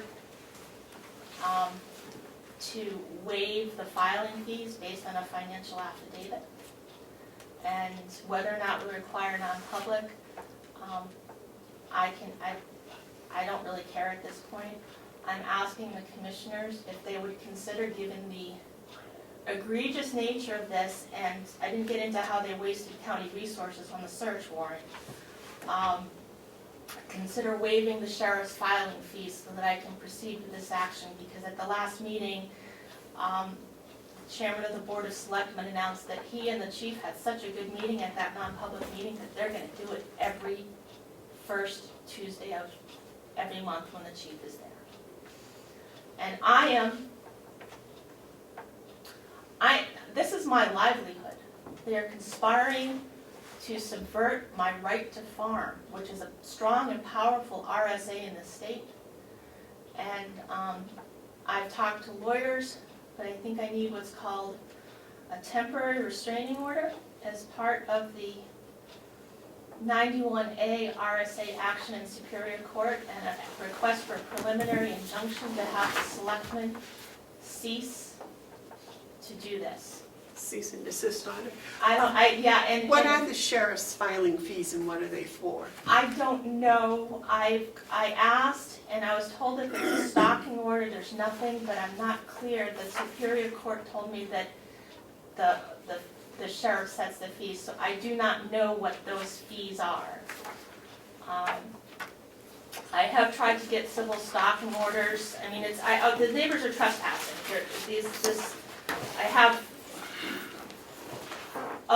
You're going for, okay, Commissioner Hounsell asked me to stay on topic. So this search warrant was executed ostensibly to check for cruelty to animals. It was executed by the chief of police and the sergeant in Effingham, each in their own cruisers, accompanied by 2 Carroll County deputies, each in their own cruisers. At no time did any of the 4 of them examine my dogs. In fact, at no time did any of the 4 of them get within 20 feet of my dogs. They also decided, although it's outside the scope of the warrant, as I was able to read it afterwards, I didn't have my cheaters on when they searched me, the perils of growing old, insisted on going 250 feet from my house and looking for my goats. Again, they did not take anything. They were at my farm for nearly an hour, so it's 2 deputies. And I verified with the sheriff that Effingham does not compensate the county for those deputies' time. This is going to continue until I find a way within the legal remedies to stop it. So, and I'd be happy to answer any questions. There's more. There's so much more. What I'd like to know, Kate, is what the papers are that you have that require the sheriff to deliver them. I haven't filed it yet. I wanted to see how this meeting went. I need to file that the 91A statute provides for preferential relief in Superior Court, and I've spoken to the clerk about the process, and I'm not clear whether I have 91A against the entire town of Effingham, or whether the chief of police versus the Board of Selectmen, and whether it's the individual one. So there might be up to 3 actions. So I don't believe those are served by the sheriff, are they? Did you, If it comes from the court, they are. The 91As? If it comes from the court, it is, so I'm not sure. if you, Yes. this search warrant talks about they have the right to seize, did they seize anything? They seized nothing, and in fact, if you look at the RSA that underlies that, in animal cruelty and neglect cases, there are broad powers to not only seize without a warrant. If you read the RSA, there's a potential reading that says that they have an obligation to, if they see an animal with or without a warrant, to take that animal for 7 days, provide it with shelter at the expense of the owner, and leave a note saying, this is where your animal went. But nothing of yours was taken. Nothing of mine was taken, the receipt is the last page. I have to make copies of those because she presented them. Thank you. And the dogs were not inspected by a vet or a vet assistant I have to or make copies of them. or No, by the officers? no. In fact, they specifically requested I restrain the dogs away from them while they examined what was the shelter. And the shelters, it's gonna be kind of ridiculous. If we ever do Jurassic Goods, I have a white insulated panel van. That's how I transport a lot of my livestock, including my goats. My goats like it. And after the outrageous snowstorm of 30 December where I had 32 inches on my farm and it was drifting to 4 and 5 feet in my back area with the shelter, the goats decided they wanted to live in the van, which is parked closer to the house. So that's where the dogs have been, because the dogs sleep with the goats, or near the goats, or around the goats. And it's filled with hay, and there's a dog throne, and there's pictures that I can't get copies of. But everyone at the dump, one of my dogs is semi-retired, and he likes to go to the dump with me. Yes, sir. It appears to me, I question the legitimacy of going into non-public on this topic. But if they do have a legitimate reason to go in, I would believe you have a right to be in there if they're talking about you. So that should be looked into, because that's sort of separate, but, it's not uncommon for boards not to realize that there's certain things they can't do, which is to go in non-public and talk about a topic like this. How you go in and out of non-public is very important, because there's a legal procedure to go into to non-public. And, I just question whether or not they're doing right thing. Why do I have this? I did ask these questions of the Board of Selectmen on 2 separate occasions, and the first time they told me that they couldn't discuss anything because it's now part of an ongoing investigation. My rebuttal was, why was the Effingham Board of Selectmen in a non-public meeting with the Chief of Police interviewing potential witnesses on an ongoing criminal investigation? And the first time I got no answer, and the second time, which is on video, and I don't mind telling you, it was a rather testy exchange. I ceased, there's 2 gentlemen and Henry Spencer on that board, and that's how I'm attacking him at this point, said that if he gets complaints about obnoxious dogs, meaning barking, from a constituent, that he's going to do everything he can to address that situation, and that I had nothing to do with it. To date, none of these people, including Henry, has addressed me directly about the barking of my dogs or anything about my dogs, outside of the heavy hand of law enforcement appearing at my property randomly and in full glory. So you are primarily here today to ask the commission to waive the sheriff's fee for delivering your paperwork from the court, is that correct? Specifically, I'm saying if the Superior Court, following its rules for waiving filing fees, determines that I meet the financial qualifications to waive those fees, that the commissioners consider, if it's even within their power and jurisdiction, to also waive any associated sheriff's fees for serving the paperwork. And I think that's the most specific way. And if you would like to see copies of that specific financial information, that is the part that I would prefer go into non-public and be confidential for obvious reasons. Ken, is that within our jurisdiction? We could talk to the sheriff. I'm sure. To waive the fees? Yeah, I'm sure. My concern on that is precedent setting. I mean, I hear your case and all that, but, there's an obligation that we have on the other end to recoup our costs. And if the county's putting cost out to serve papers, then, there's a process that's established. And if we start waiving fees, I suspect that we might get a parade of people asking us to do so. So I'm not too inclined to support waiving any fee. And I know I appreciate it, and I've been to the county attorney and asked her for help, and I feel obligated to make this request. I'm paying for it either way, and the county is gonna continue to pay for deputies to visit my farm in the absence of this, so, and I understand completely, I'm a fiscal conservative myself, so, What are the fees? How much are they? I believe it's $20 for a service. $20? It's mileage, it depends on what town they go to, I believe. They have a little mileage chart down there, and I do believe it's in the $20 to $30 Got range. it. I'll just let you know, I'm not gonna vote to waive any fee. I'm not gonna do that. I think the fees are part of the process. You know, I'm sorry, but no. I'm just not gonna do that. Doesn't mean the other two might, no, but I'm not. Well, and I don't think, I understand the precedent too. Thank you. I agree with Mark, and I don't think your financial background would really have any impact on that. Wouldn't with me. That's what I'm saying. Yeah. So to go into non-public to review your financial status, I think would just be being nosy on my part, which is not I necessary. might give you $10 to help you, but that'll be out of my own pocket. I might not.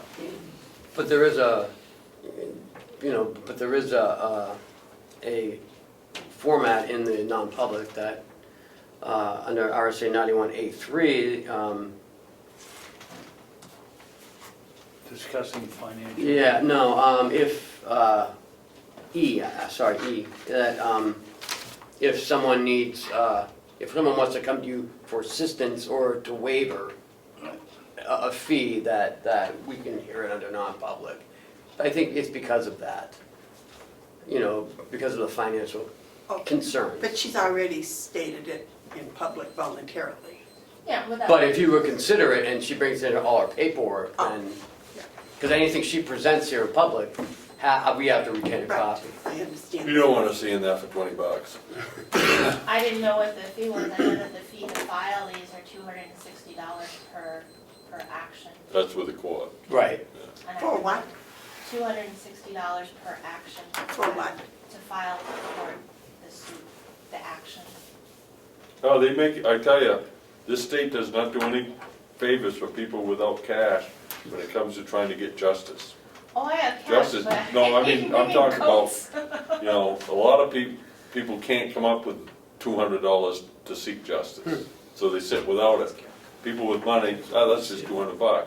So we have a system, and it's long going, I'm just standing on my soapbox on this one, where we make it difficult for people who are impecunious, that means without cash, to find justice, to enter into the judicial branch. It's a terrible thing. But the court system does have a waiver Yeah. process, and that's the one you've already started. Yeah, I will. I mean, I'm gonna pay for it. I'm not Right here. completely impecunious, but I mean, just given the fact that my livelihood is being specifically endangered by this onslaught has been, I need to be judicious, especially if I wanna buy bees and goats this year. I remember this all started because I lost my 2 mature goats. So I'm behind the 8 ball. And that's fine, I appreciate it, and I will withdraw my request For the non-public. for the non-public and for the waiver. Just to let the board know that the fees are, if they go to just drop it with someone, it's $25 plus mileage. If they have to give it to the person in hand, it's $50 plus mileage, and it's 53.5 cents a mile. So it is the $20 to $30 range. Yeah. Yes, okay. I lived in Connecticut for 20 years, nothing's $20 in Connecticut. $20 doesn't buy you much. So I guess we can cancel the non-public session. Thank you for your time. Thank you, good luck. I must state a personal opinion, and I just find that something like this having gone on since September and is still going on without any resolution started, I would expect that the town would have put out their hand to try to come to some resolution. But we don't, unfortunately, have any influence over the town governments. I did watch your meeting on TV, thanks to John's work, or whoever filmed it that day. And I did find it kind of interesting, and I can see where you would be experiencing frustration, but I encourage you, stay at it. Stay at it. Don't, stay at it. I have no choice at this point. My turn back choice was around Columbus Day weekend, when there was an illegal search conducted of my farm. Well, you have every right to exercise your legal rights on your property. I also know that there's two sides to every story, and I'm curious as what the other side would be, but maybe that'll all show itself at some point. The whole point of the lawsuit is I'm very curious too. Nothing's, I just smile and wave at this point. I don't know what else to do as these neighbors do this. Thank you. These are neighbors. not Yeah, they yours. probably don't like the back of dogs. I don't really think it's about the dogs. I don't know. I don't know. Well, you can do like I did. I bought all the property around me. I have to make a lot of goats on the back 40 here in the county. Well, good luck to you. Thank you. Thank you very much. Thank you. Yes, Ken, what's next? We do have to go into non-public to do the non-public minutes, I forgot about that. And we have to do session 2. Session 2, oh, yes, you're right. You're right. I'll make a motion that we go into non-public session. It'll be non-public session 1 because we don't have one scheduled. It'll be under RSA 91A, 3, A3, paragraph 2C. Basically the same one. A3, 2C. Yes. Okay. And what about session 2? That is session 2. One's been canceled, so there is no one. Oh, okay. So we'll take hers as 1. Okay, and it's a roll call vote. Yes. Second? Yes? Yeah, I Oh, second it. Okay. Yeah, so. Okay, Commissioner Hounsell? Yes. Commissioner Babson? Yes. Commissioner Bevard? Yes.